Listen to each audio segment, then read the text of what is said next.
അതിശയമെന്ന് ജനം പറയും വിധത്തിൽ യേശു പ്രവൃത്തി ചെയ്യും. അതിശയമെന്ന് ജനം പറയും വിധത്തിൽ യേശു പ്രവൃത്തി ചെയ്യും. ദൈവത്തിന്റെ മഹത്വം നിഴലിൽ ദൈവത്തിന്റെ കരത്തിൽ നീ വസിക്കും. ദൈവത്തിന്റെ മഹത്വം നിഴലിൽ ദൈവത്തിന്റെ കരത്തിൽ നീ വസിക്കും. വിശ്വസിക്കാത്ത പ്രവൃത്തിയൊന്ന് ദൈവം ചെയ്യാൻ പോകുന്നു. കേട്ടാൽ സമ്മതിക്കാത്ത പ്രവൃത്തിയൊന്ന് നാദം ചെയ്യാൻ പോകുന്നു. സ്തുതിച്ച് പ്രാർത്ഥിക്കാം. Hallelujah hallelujah. മാറിപ്പോകാത്ത ഒരു വലിയ കല്ല് നിന്റെ മാറിപ്പോയിരിക്കുന്നു ദൈവം നൽകലേ. ദൈവത്തിന്റെ വചനം വന്നു ചേരുമ്പോൾ കല്ലുമാറി കരളിൽ കൃപ നിറയും. ദൈവത്തിന്റെ വചനം വന്നു ചേരുമ്പോൾ കല്ലുമാറി കരളിൽ കൃപ നിറയും. വിശ്വസിക്കാത്ത പ്രവൃത്തിയൊന്ന് ദൈവം ചെയ്യാൻ പോകുന്നു. കേട്ടാൽ സമ്മതിക്കാത്ത പ്രവൃത്തിയൊന്ന് നാദം ചെയ്യാൻ പോകുന്നു. അതായത് വിശ്വാസം എന്ന് പറയണത് ഈ ക്രൊണോളജിക്കൽ ഗ്രോത്ത്. നമുക്ക് ശരീരം വളരുന്നു. നിനക്ക് 25 വയസ്സുണ്ട്, ഓക്കെ. പക്ഷേ നീ ആത്മീയതയിൽ തോറ്റ കക്ഷിയാണോ ജയിച്ച കക്ഷിയാണോ എന്ന് അറിയണമെങ്കിൽ 25 വയസ്സിൻ്റെ ലെവല്, ഫെയ്ത്ത് ലെവൽ ഉണ്ടാകണം. 25 വയസ്സിൻ്റെ ഫെയ്ത്ത് ലെവൽ ഉണ്ടാകണം. ചില ആൾക്കാർക്ക് ഇത് എടുത്താൽ പൊങ്ങാത്തതിൻ്റെ കാരണം ഇവരുടെ ഫെയ്ത്ത് ലെവൽ താഴെയാണ്. അവരുടെ പ്രായത്തിനൊത്ത വിശ്വാസമില്ല.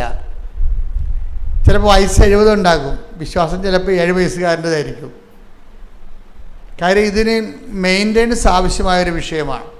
അതുകൊണ്ട് 10:17 റോമ 10:17 ആകയാൽ വിശ്വാസം കേൾവിയിൽ നിന്നും കേൾവി ക്രിസ്തുവിനെ പറ്റിയുള്ള പ്രസംഗത്തിൽ നിന്നുമാണ്. ഈ ക്രിസ്തുവിന് വിശ്വാസം വളരണമെങ്കിൽ നമുക്ക് പല വിശ്വാസം ഉണ്ടാവും അല്ലേ. അമേരിക്കയും ഇപ്പോൾ ഇറാനും ഇസ്രയേലും തമ്മിൽ യുദ്ധം ചെയ്യുന്നു. ചിലർ വിശ്വസിക്കണത് ഇറാൻ ജയിക്കുമെന്ന്, ചില ആൾക്കാർ വിശ്വസിക്കണത് ഇസ്രയേൽ ജയിക്കുമെന്ന്. അങ്ങനെയൊക്കെ മനുഷ്യന്മാർക്ക് പല പല വിശ്വാസം ഉണ്ടാവും. പക്ഷേ ദൈവികമായ ഫെയ്ത്ത് എന്ന് പറയുന്നത് ക്രിസ്തുവിനെ കേന്ദ്രീകരിച്ചാണ് വരണത്. ക്രിസ്തുവിന് നിനക്കുള്ള അറിവാണ് നിൻ്റെ അനുഭവങ്ങളുടെ അനുപാതത്തെ നിശ്ചയിക്കുന്നത്.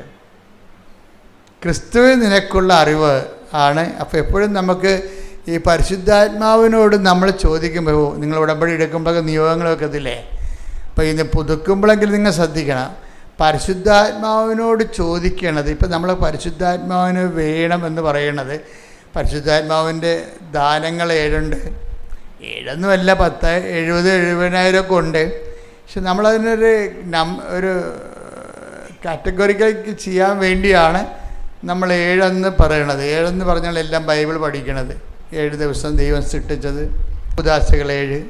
അങ്ങനെ എന്താ കാര്യത്തിൽ 7 ഒരു പൂർണ്ണമായ നമ്പർ ആയതുകൊണ്ടും ബിബ്ലിക്കൽ റെവലേഷൻ്റെ ഭാഗമായതുകൊണ്ടുമാണ്. അപ്പോൾ ഈ വിശ്വാസം ഇപ്പോൾ 7 ദാനങ്ങളെന്ന് പറയുമ്പോൾ 70 ദാനങ്ങളും 700 7000 ദാനങ്ങളുണ്ട്.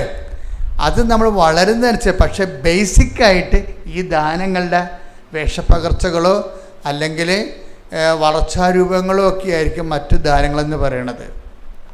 അപ്പോൾ ഈ യേശുക്രിസ്തുവിൽ ഇപ്പം നിങ്ങളെ ഒരു സബ്ജക്റ്റ് നിങ്ങളിപ്പോൾ ഉടമ്പടി ചെയ്യുന്ന നമ്മളെല്ലാവരും ഭൗതികമായ വിഷയങ്ങളാണ് വെച്ചിരിക്കുന്നത്.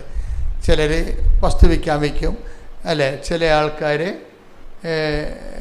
കല്യാണം കഴിക്കാൻ വേണ്ടി ഉടമ്പടി ചെയ്യും, ചിലർ പരീക്ഷ ജയിക്കാൻ വേണ്ടി ഉടമ്പടി ചെയ്യും, ചിലർ കേസ് മാറാൻ വേണ്ടി ഉടമ്പടി ചെയ്യും. ഓക്കെ, ഇതെല്ലാം നമുക്ക് ആവശ്യമാണ്. ഇത് വെള്ളം പോലെ ഇരിക്കും സംഭവം. വിഷയങ്ങളെല്ലാം വെള്ളം പോലെയാണ്. വള്ളം ഇങ്ങനെ പോകണമെന്നുണ്ടെങ്കിൽ എന്ത് വേണം? വെള്ളം വേണം അല്ലേ. വള്ളം ഇങ്ങനെ പോകണമെന്നുണ്ടെങ്കിൽ വെള്ളം വേണം. വിശ്വാസം വളരണമെങ്കിൽ വിഷയങ്ങൾ വേണം. അപ്പം നമ്മളെ സംബന്ധിച്ച് പറഞ്ഞാൽ മനസ്സിലാകുന്നില്ലേ? വിശ്വാസം വളരണമെന്നുണ്ടെങ്കിൽ വിഷയങ്ങൾ വേണം, ജീവിത വിഷയങ്ങൾ വേണം. ഒരു വിഷയമില്ല എന്നുണ്ടെങ്കിൽ നമുക്ക് വിശ്വാസം വളർത്തിയെടുക്കാൻ. ഇപ്പം നമ്മൾ കളർ എന്ന് പറയണത് നിറം. വാട്ട് ഈസ് കളർ എന്ന് പറഞ്ഞു കഴിഞ്ഞാൽ നമ്മൾ നീല പച്ച എന്നൊക്കെ പറയുമ്പോൾ അതിൻ്റെ പേരല്ലേ. What is colour? ഇന്ന് നമുക്ക് അത് ശരിക്കും പറഞ്ഞാൽ അത് ഫിസിക്സിൻ്റെ സബ്ജക്റ്റാണോ കെമിസ്ട്രിയുടെ സബ്ജക്റ്റാണോ, രണ്ടും അതിൻ്റെ അകത്തുണ്ട്. കെമിസ്ട്രിയുടെ കണ്ടൻറ്റും ഉണ്ട്, ഫിസിക്സിൻ്റെ കണ്ടൻറ്റും കളറിലുണ്ട്. പക്ഷേ കളർ എന്താണെന്ന് ആർക്കും അറിയത്തില്ല. കളറ് പച്ചയെന്ന് പറയുമ്പോൾ നമ്മളതിൻ്റെ ഇൻറ്റൻസിറ്റി, നമ്മളെ ഒരു കണ്ണ് ഒരു വസ്തുവിനെ സംവേദനമാക്കുമ്പോഴുണ്ടാകുന്ന ഡിസ്റ്റൻസ് അനുസരിച്ചുള്ള ഇൻറ്റൻസിറ്റിയിൽ ഉണ്ടാകുന്ന അനുഭവ തലങ്ങളെയാണ് കളർ എന്ന് പറയണത്. പക്ഷേ നമ്മൾ ബൈബിൾ ബ്രൗൺ കളർ എന്നല്ല പറയണത്. ബൈബിൾ ബ്രൗൺ ആണെന്ന് പറഞ്ഞു കഴിഞ്ഞാൽ അതിൻ്റെ കൂടെ പറ്റിച്ചേർന്നിരിക്കുന്നത് നമുക്ക് ബ്രൗൺ പോലെ മനസ്സിലാകുന്നു. മനസ്സിലായില്ലേ? ബ്രൗൺ പോലെ മനസ്സിലാകും.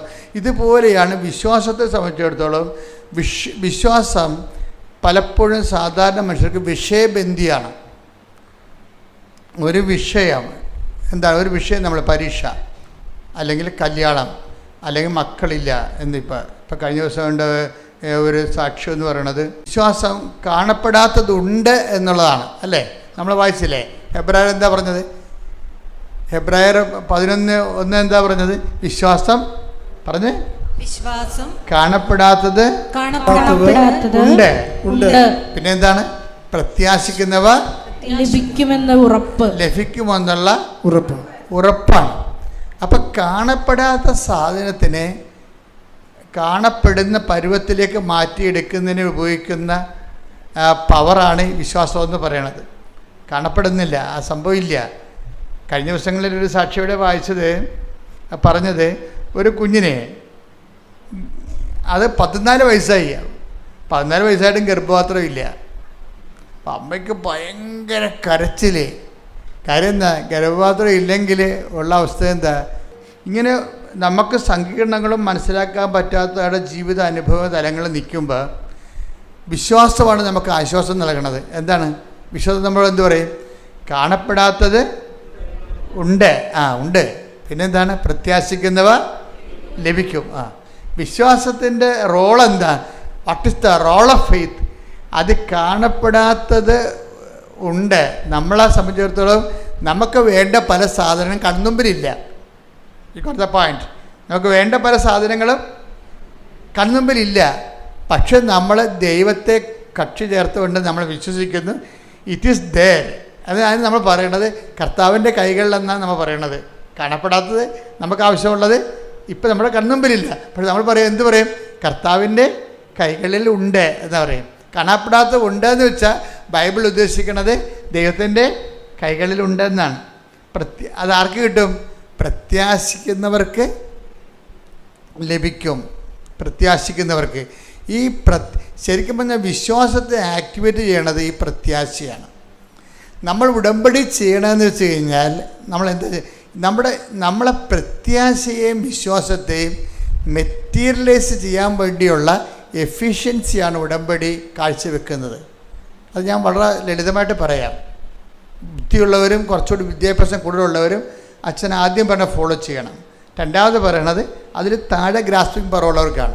എന്ന് വെച്ച് കഴിഞ്ഞാൽ ഈ വിഷയത്തെ സംബന്ധിച്ചിടത്തോളം വിശ്വാസം എന്നത് കാണപ്പെടാത്തതുണ്ട്. നമ്മുടെ കയ്യിലില്ല, പക്ഷേ കർത്താവിൻ്റെ കയ്യിൽ അത് ഉണ്ട്. അല്ലേ?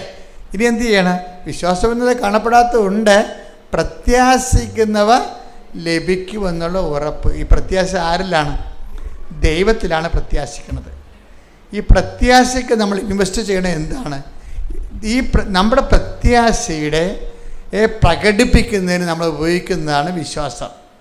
പിന്നെന്താണ് വിശ്വാസം? അതാണ് ഈ പ്രാർത്ഥന. ഞാൻ ചില പ്രാർത്ഥനക്കാരെ ഞാൻ ശരിക്കും വഴക്കിടും. എന്താ കാര്യം? അവർ 60 വർഷമായാലും പ്രാർത്ഥന തന്നെയാണ് ഇൻസ്ട്രുമെൻ്റായിട്ട് കൊണ്ടു നടക്കുന്നത്. 60 വർഷമായാലും അവർക്ക് പ്രാർത്ഥന, അവർക്കതേ അറിയാൻ പാടുള്ളത്. പക്ഷെ ഒരു മേജർ സബ്ജക്റ്റിനെ അഡ്രസ്സ് ചെയ്യാൻ പ്രാർത്ഥന ചിലപ്പോൾ പരാജയമായിരിക്കും. എന്താ കാര്യം? പ്രാർത്ഥന വർക്കൗട്ട് ചെയ്യേണ്ടത് വിശ്വാസത്തിലാണ്. അത് ദൈവിക പുണ്യത്തിൻ്റെ ആദ്യ ഭാഗമേ ആകുന്നുള്ളൂ. രണ്ടാം ഭാഗം എന്താണ്? പ്രത്യാശയാണ്. മൂന്നാം ഭാഗം എന്താണ്? സ്നേഹമാണ്. മനസ്സിലായില്ലേ? ഈ എപ്പോഴും നമ്മൾ ശ്രദ്ധിക്കേണ്ടത് സ്നേഹം, അതായത്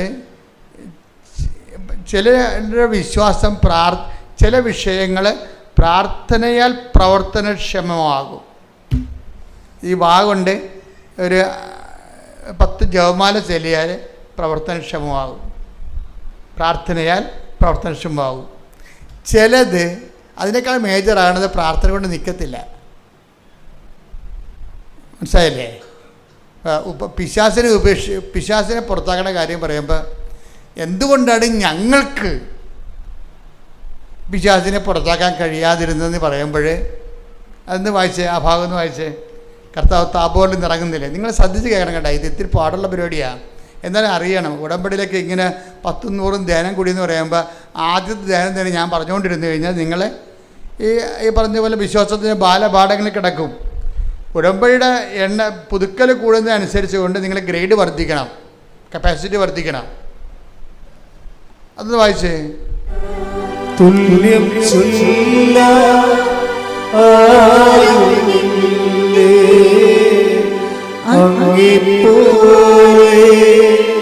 യേശുവേ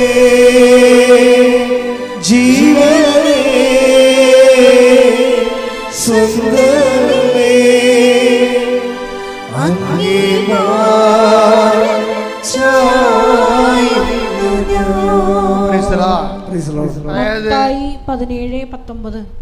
മത്തായി 17:19 വായിച്ചോളൂ. അനന്തരം ശിഷ്യന്മാർ തനിച്ച് യേശുവിനെ സമീപിച്ച്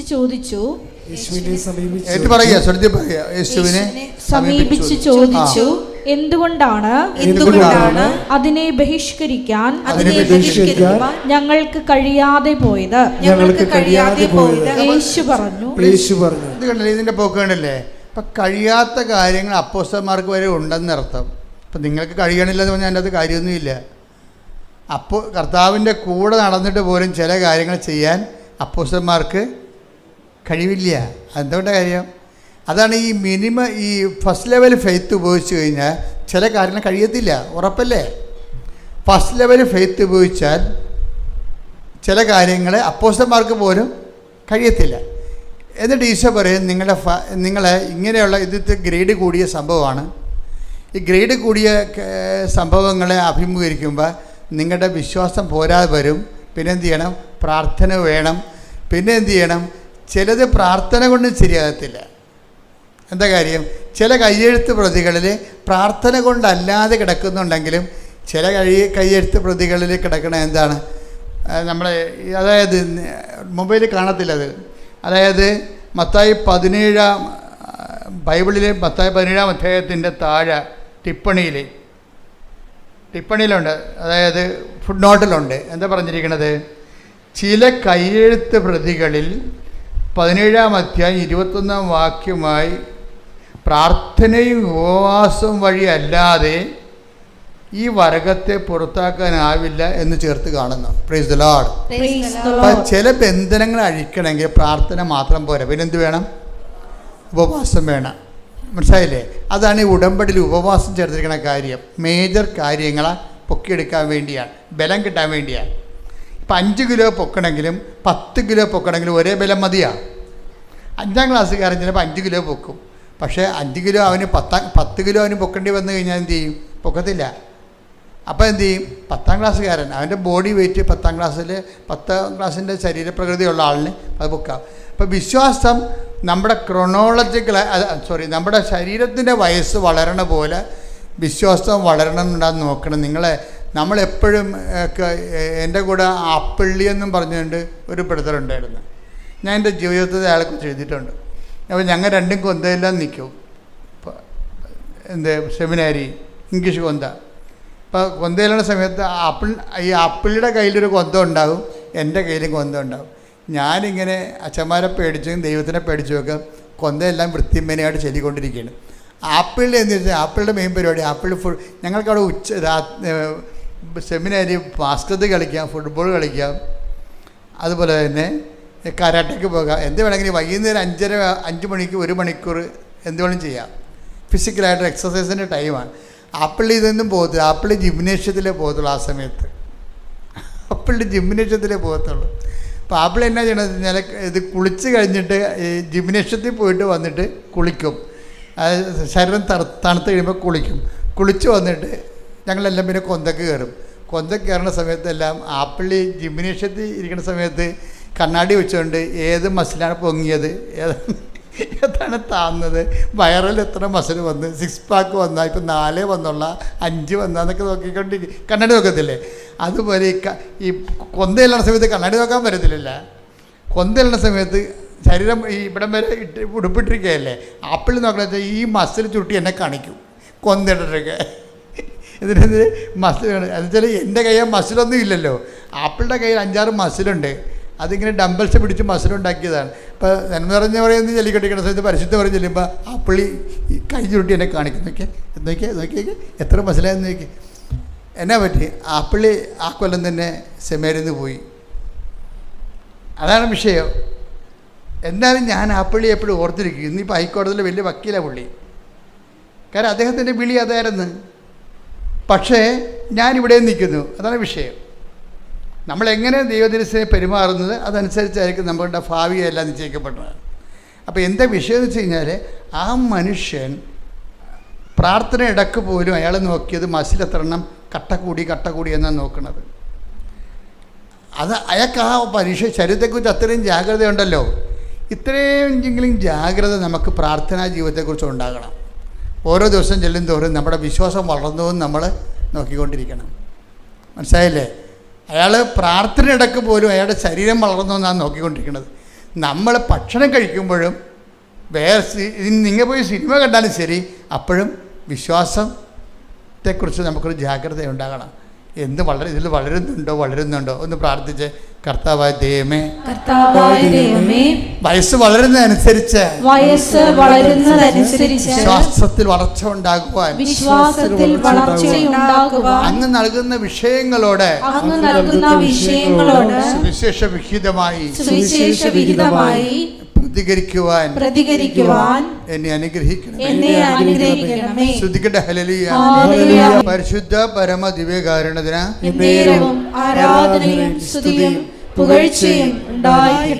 അതായത് നമ്മളിപ്പോൾ സംസാരിച്ചുകൊണ്ടിരിക്കുന്നത് വിശ്വാസത്തിൻ്റെ വളർച്ചയുടെ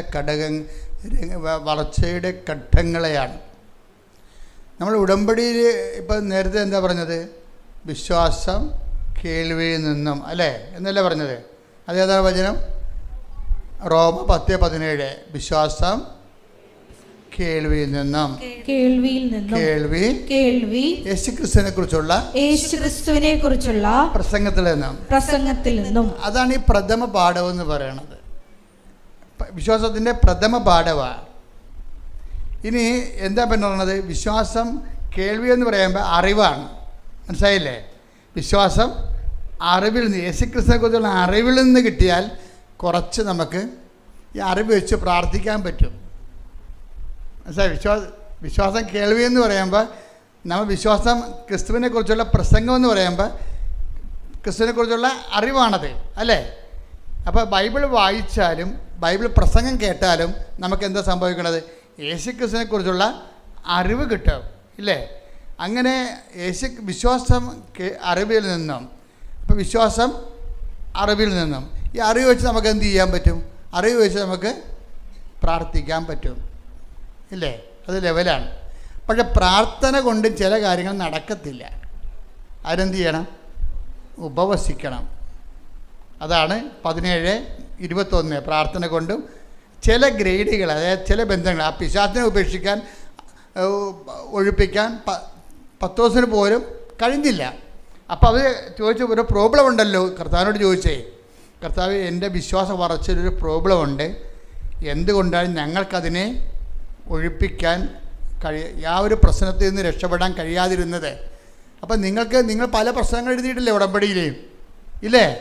ചിലത് നിങ്ങൾക്ക് നടക്കത്തില്ല. അതെന്താ കാരണം?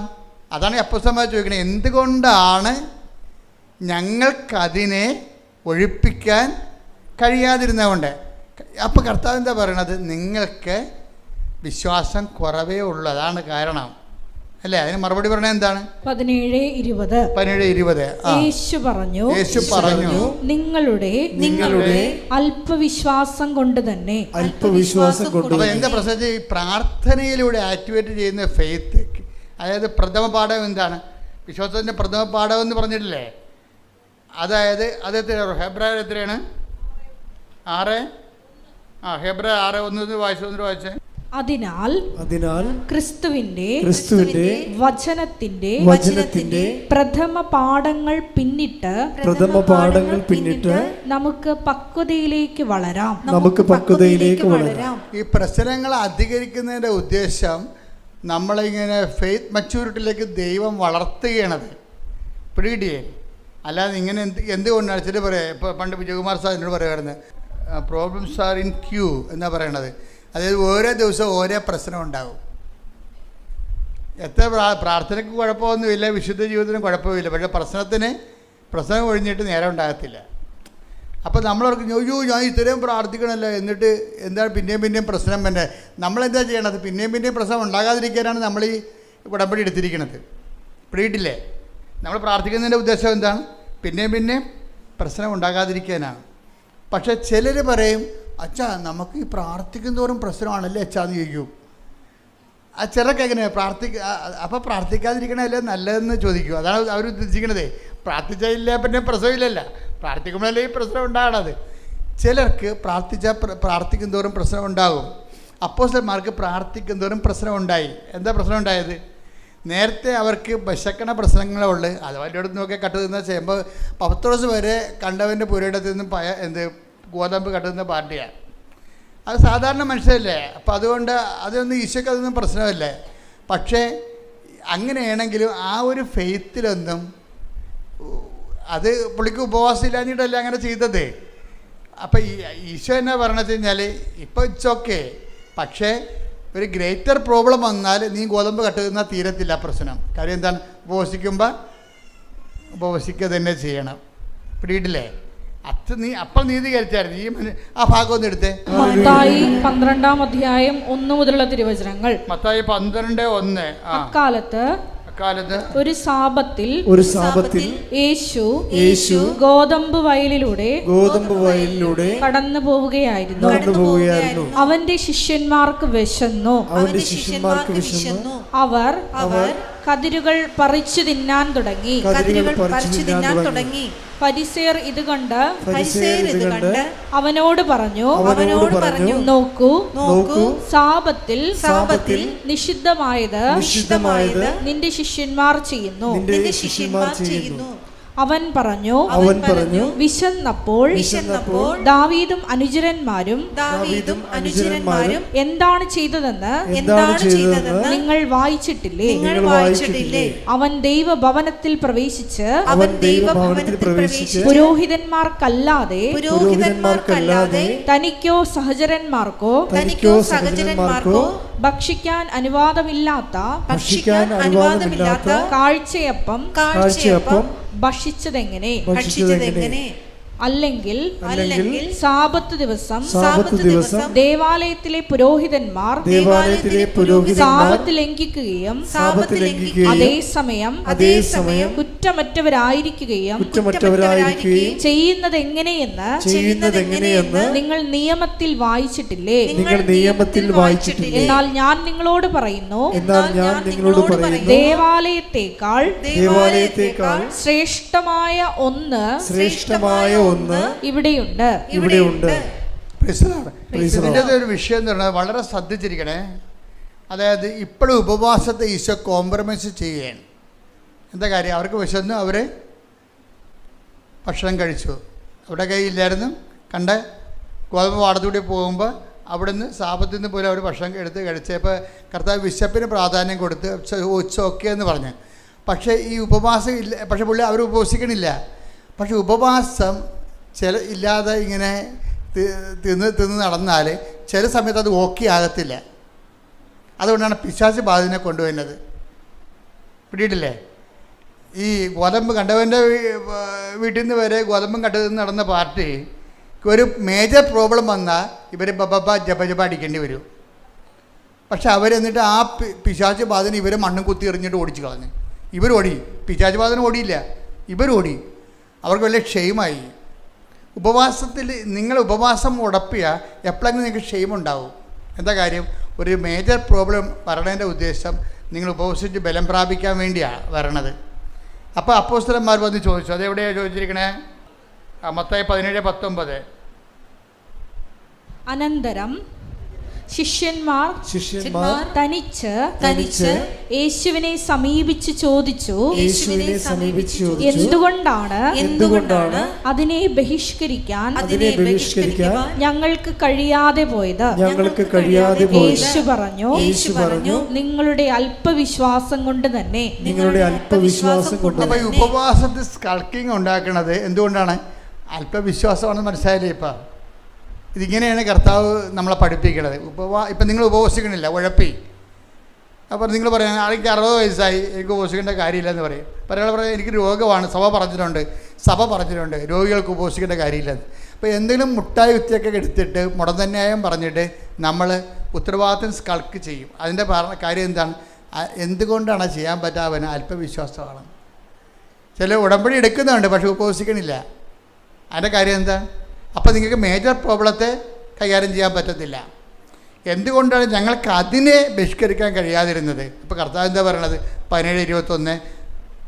അതായത് പ്രാർത്ഥനയും ഉപവാസവും കൊണ്ടല്ലാതെ നിങ്ങൾക്കതിനെ ബഹിഷ്കരിക്കാൻ കഴിയുകയില്ല. അപ്പോൾ ഉപവാസം രംഗത്ത് വന്ന് കർത്താവ് 17 മത്തായി 12 കോംപ്രമൈസ് ചെയ്ത ഉപവാസം ഇപ്പം എന്താണ്? മസ്റ്റായിട്ട് വന്നു. 4ാം ക്ലാസ്സിൽ പഠിക്കേണ്ടെന്ന് പറഞ്ഞ് വിട്ട ലെസനാണ്. പക്ഷേ എപ്പോഴായാലും പഠിക്കാതെ പറ്റത്തില്ല. 10ാം ക്ലാസ് ആയപ്പോൾ ആ ലെസൺ വീണ്ടും ചോദിച്ചു. 4ാം ക്ലാസ് ആയതുകൊണ്ടാണ് അത് പഠിക്കേണ്ടെന്ന് പറഞ്ഞത്. അത് നിനക്ക് തലേ കയറത്തില്ലെന്ന് പറഞ്ഞത്. പക്ഷെ പഠിക്കാതെ മുന്നോട്ട് പോകാൻ പറ്റത്തില്ല. ഉപവാസത്തെ നമുക്ക് സ്കൾക്ക് ചെയ്യാൻ പറ്റത്തില്ല. ഇനി എന്താ പ്രോബ്ലം എന്ന് വെച്ച് കഴിഞ്ഞാൽ, ഉപവാസവും പ്രാർത്ഥനയും എന്ന് പറയുമ്പോഴും വരുന്നൊരു വിശ്വാസം എന്ന് പറയുന്നത്, പ്രാർത്ഥനയെന്ന് പറഞ്ഞാൽ വിശ്വാസം കൊണ്ടല്ലേ ആൾക്കാർ പ്രാർത്ഥിക്കണത്. പിന്നെ എന്താണ്? ഉപവസിക്കണത് എന്താണ്? പ്രത്യാശിച്ച ആൾക്കാരെല്ലാവരും ഉപവാസത്തോടെയാണ് കർത്താവിനെ കാത്തിരുന്നത്. മനസ്സിലായില്ലേ? ഇപ്പം മാതാവൊക്കെ എന്ത് ഉപവാസത്തിൻ്റെ ആൾക്കാരാണ്. എല്ലാ ചേടത്തിമാരും എല്ലാ സ്ത്രീകളും കർത്താവ് ദൈവപുത്രൻ അവിടെ ഉദരത്തിൽ ജനിക്കുമെന്ന് വിചാരിച്ചുകൊണ്ട് ഉപവസിച്ചുകൊണ്ടിരുന്നതാണ്. ഉപവാസം എന്ന് പറഞ്ഞാൽ കാത്തിരിപ്പാണ് ഉദ്ദേശിക്കുന്നത്, പ്രത്യാശയാണ്. മനസ്സിലായില്ലേ? ഉപവാസം എന്ന് പറഞ്ഞാൽ എന്തിനാണ് നമ്മൾ ഉപവസിക്കുന്നത്? പ്രത്യാശയുടെ പ്രകട രൂപമാണ് ഉപവാസം. അല്ല പട്ടിണി നിന്നിട്ട് നമ്മൾ വയറും കുഞ്ഞിട്ട് കർത്താവ് ഞാൻ കട്ടപ്പെട്ട കണ്ടില്ല കർത്താവ്, ഈ ത്യാഗങ്ങളും കണ്ട് കർത്താവ് എന്നെ എന്തെങ്കിലും സഹായിക്കും, അതിനല്ല ഉദ്ദേശിക്കുന്നത്. ഉപവാസം എന്ന് പറയുന്നത് പ്രത്യാശ എന്ന പുണ്യം ആക്ടിവേറ്റ് ചെയ്യണം. നമ്മൾ ആദ്യം പ്രാർത്ഥിച്ചു അല്ലേ? പ്രാർത്ഥന എന്താണ്? വിശ്വാസം എന്ന പുണ്യമാണ് പ്രാർത്ഥനയിലൂടെ നമ്മൾ ആക്ടിവേറ്റ് ചെയ്യണത്. ഉപവാസം എന്താണ്? പ്രത്യാശ എന്ന പുണ്യം നമ്മൾ ആക്ടിവേറ്റ് ചെയ്യും. കാരണം എന്താണ്? പിതാക്കന്മാർ എല്ലാവരും പ്രാർത്ഥിച്ച് ഉപവസിച്ചുമാണ് ദൈവത്തിൻ്റെ അനുഗ്രഹങ്ങളെ കാത്തിരുന്നത്. ഇന്ന് സ്തുതിക്കട്ടെ. ഹല്ലേലൂയ.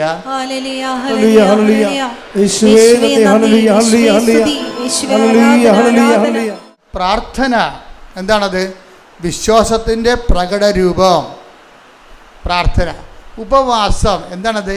പ്രത്യാശയുടെ പ്രകട രൂപം. നമ്മൾ ഉപവസിച്ച് എന്താ അർത്ഥം? നമ്മൾ പട്ടിണി നിന്നിട്ട് ദൈവത്തിന് കിട്ടാനാണ്. ദൈവത്തിന് കിട്ടണത് നമ്മൾ ആ വിഷയത്തിൽ പ്രത്യാശ അർപ്പിക്കുന്നു. കർത്താവിൽ നമ്മൾ പ്രത്യാശ അർപ്പിക്കുന്നു. അതിന് പകരം അത് കർത്താവിൽ നമ്മൾ പ്രത്യാശ അർപ്പിക്കുന്നുവെന്ന് ദൈവത്തോട് പറയാൻ വേണ്ടിയാണ് നമ്മളെന്ത് ചെയ്യണത്? ഉപവസിക്കണത്. റെഡിയാ? അപ്പോൾ ഉപവസിക്കണത് എന്തിനാണ്? പ്രത്യാശ എന്ന പുണ്യം. ഇപ്പം നമ്മൾ ജപമാല പ്രാർത്ഥിക്കുമ്പോൾ എന്താ? ഞങ്ങൾ പ്രത്യാശ എന്ന പുണ്യമുണ്ടായി വർദ്ധിക്കുവാൻ നിരത്തിക്കുവാനോട് അപേക്ഷിക്കണമേ. അതുതന്നെയാണ് നമ്മൾ ഉപവസിച്ചുകൊണ്ട് ദൈവത്തോട് പറയുന്നത്. എന്താണ്? ഞാൻ ഉപവസിക്കുന്നു. കാര്യം എന്താണ്? നിന്നിലുള്ള എൻ്റെ പ്രത്യാശയെ ഞാൻ പ്രകടിപ്പിക്കുന്നു. മനസ്സിലായില്ലേ? അപ്പോൾ ഇപ്പോൾ ഓരോ പ്രോബ്ലംസിനും കറസ്പോണ്ടായിട്ടുള്ള മെഷീനറിയാണ് ഉപയോഗിക്കേണ്ടത്. ഇപ്പോൾ ചില സ്ക്രൂ ഒക്കെ തിരിക്കാൻ സ്ക്രൂ ഡ്രൈവർ ഒരു 8ൻ്റെ സ്ക്രൂ ഉണ്ട്. സ്പാനർ എടുക്കുമ്പോൾ 8ൻ്റെ സ്പാനർ എടുത്തതെന്ന് പറയത്തില്ലേ? അപ്പോൾ അത് 8ൻ്റെ തിരിച്ച് കഴിഞ്ഞാൽ തിറക്കും. ചിലത് പറയും ഇത് 8ൻ്റെ പിടിക്കണില്ല 14ൻ്റെ എടുക്കാൻ പറയും. അപ്പോൾ മെക്കാനിസ്റ്റുകൾ ഉടനെ 14ൻ്റെ എടുത്ത് കൊടുക്കും. അപ്പോൾ 14 ഇട്ട് തിരിക്കും. അപ്പോൾ ചിലത് പ്രാർത്ഥന കൊണ്ട് നടക്കത്തില്ല, 8ൻ്റെ കൊണ്ട് നടക്കത്തില്ല. പിന്നെ എന്ത് ചെയ്യും? ഉപവാസം കയറ്റിവിടും 14ൻ്റെത്. ചിലത് 14ൻ്റെ കൊണ്ട് നടക്കത്തില്ല. ചില ഡ്രില്ലർ കൊണ്ടുവന്നിട്ട് തിരിക്കേണ്ടി വരും ആ സാധനം. അതിനാണ് സ്നേഹം എന്ന് പറയണത്.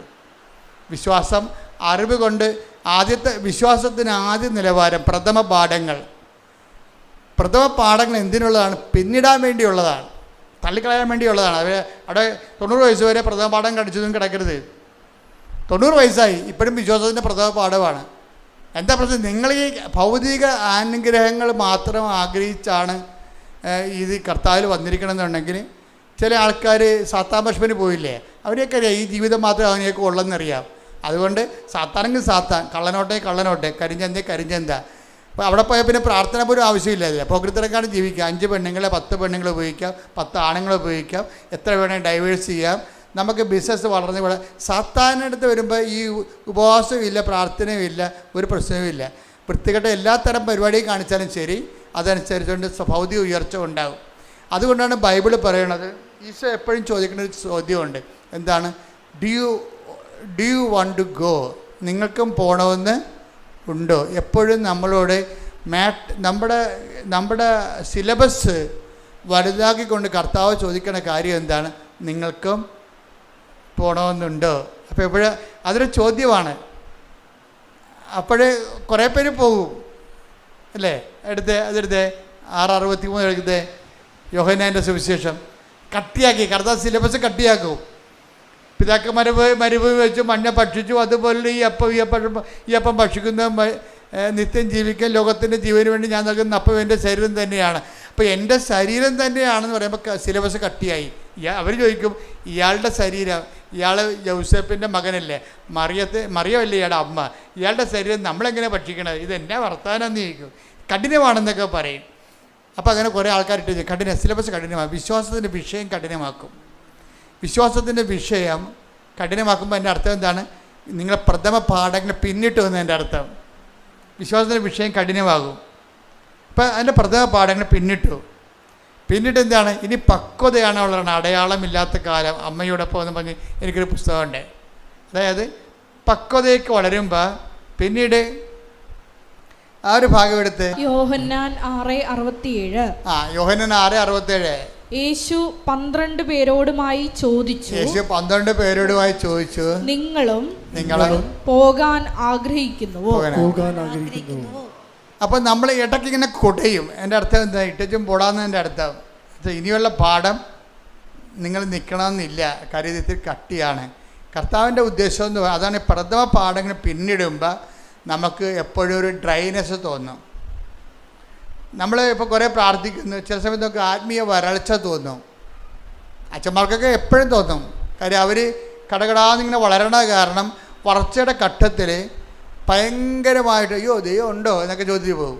ആരും കുഴപ്പമില്ല, വിശുദ്ധന്മാർക്കും തോന്നിയായിരുന്നു, ജോൺ ഓഫ് ദി ക്രോസിനും തോന്നിയായിരുന്നു. അയാൾ പറഞ്ഞത് dark night of the soul എന്ന് പറയും, ആത്മാവിൻ്റെ രാത്രി. ദൈവത്തെക്കുറിച്ച് ഒരു പിടിയും കിട്ടണില്ല. ഇത്രയും നാൾ ജീവിച്ചു, ഭയങ്കര വിശുദ്ധിയോട് ജീവിച്ചു. പക്ഷെ ചില സമയത്ത് ലെഫ്റ്റ് ഇൻ ദി എയർ, ദൈവം ഉണ്ടോ എന്ന് പോലും സംശയമാണ്. വളർച്ചയുടെ പാഠങ്ങൾ. അപ്പോൾ ട്രാൻസിഷൻ പീരീഡിൽ എപ്പോഴും ഇതുപോലെ വാക്കംനെസ് ഉണ്ടാവും. അതായത് നമ്മൾ വിശ്വാസത്തിൻ്റെ പ്രഥമ പാഠങ്ങൾ. ഇപ്പം നിങ്ങൾ ആദ്യം എന്താ ചെയ്യണത്? അറിവും പ്രാർത്ഥനയും. അതിൻ്റെ പാഠം കഴിഞ്ഞിട്ട് ഉപവാസവും പ്രത്യാശയും ഇല്ലേ? അതിൻ്റെ പാഠവും കഴിഞ്ഞു പോകും. ഇനി എന്താണ്? പ്രാർത്ഥനയും കൊണ്ട് ഉപവാസം കൊണ്ട് നിൽക്കാത്ത കാര്യങ്ങൾ വരും. 17:21 എന്താ പറയണത്? പ്രാർത്ഥന കൊണ്ട് ഉപവാസം കൊണ്ട് മാത്രമേ ഇവറ്റകൾ പുറത്തു പോകത്തുള്ളൂ. ഇനി പ്രാർത്ഥന കൊണ്ട് ഉപവാസം കൊണ്ട് നിൽക്കാത്ത കാര്യം വരും. അതിനാണ് ഈ പുള്ളിക്കാരൻ കമന്നൊക്കെ വീഴണത്. കണ്ടില്ലേ? ഗദ്സമനി കമന്ന് വീഴുകയാണ്. പ്രാർത്ഥന കൊണ്ട് നിൽക്കണില്ല അവിടെ, പിന്നെ ഉപവാസം കൊണ്ട് നിൽക്കണില്ല. ആൾ രണ്ടും പ്രാർത്ഥന കഴിഞ്ഞ് ഉപവാസം കഴിഞ്ഞ് വരികയാണ് ആൾ. ആദ്യം പെസകായ്ക്ക് പോലും ആൾ ഉപവാസത്തിലായിരുന്നു. അത് കഴിഞ്ഞ് ഗദ്സമനി പ്രാർത്ഥനയായിരുന്നു. പെസക കഴിഞ്ഞപ്പോൾ എഴുന്നേറ്റ് പ്രാർത്ഥിച്ചു. മൊത്തം പ്രാർത്ഥന ഉപവാസമാണ്. പക്ഷെ നിൽക്കണില്ല. ഇനി എന്താണ് വിശ്വാസത്തിലേക്ക് വരണത്? പ്രാർത്ഥന ഉപവാസം കൊണ്ട് നിൽക്കണില്ല. അപ്പം ക്രിസ്തു എന്താ ചെയ്തത്? കവന്ന് വീണ്. എന്നിട്ട് എന്താ പറഞ്ഞത്? അതിനാണ് പൗലോസ് പറയണത്, ഈ ഒരു വിശ്വാസ വളർച്ചയിൽ ആദ്യ കാലങ്ങളിൽ നമ്മൾ പ്രാർത്ഥന കൊണ്ട് നടക്കും. പിന്നെ വിഷയം കുറച്ചുകൂടി കട്ടിയായി കഴിയുമ്പോൾ പിന്നെ പ്രാർത്ഥനയും ഉപവാസം വേണ്ടി വരും. ചില സമയത്ത് പ്രാർത്ഥനയും ഉപവാസം കൊണ്ടും നിൽക്കത്തില്ല. എന്താ കാരണം? ചില കാര്യങ്ങൾക്ക് പ്രാർത്ഥന കൊണ്ടും പറ്റത്തില്ല, ഉപവാസം കൊണ്ടും പറ്റത്തില്ല.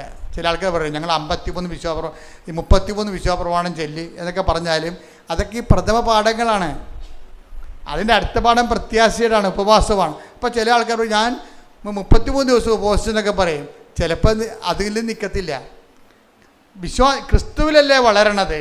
ക്രിസ്തുവിൽ വളരുന്ന അനുസരിച്ച് കൊണ്ട് ഇതുപോലുള്ള ചില കാര്യങ്ങളിൽ ഘട്ടം ഘട്ടമായിട്ട് വളർച്ച ഉണ്ടാകുമ്പോൾ എന്തു ചെയ്യും? ആദ്യം വിശ്വാസത്താൽ അതായത് അറിവ് കൊണ്ട് വിശ്വാസമൊക്കെ ഉണ്ടാകും.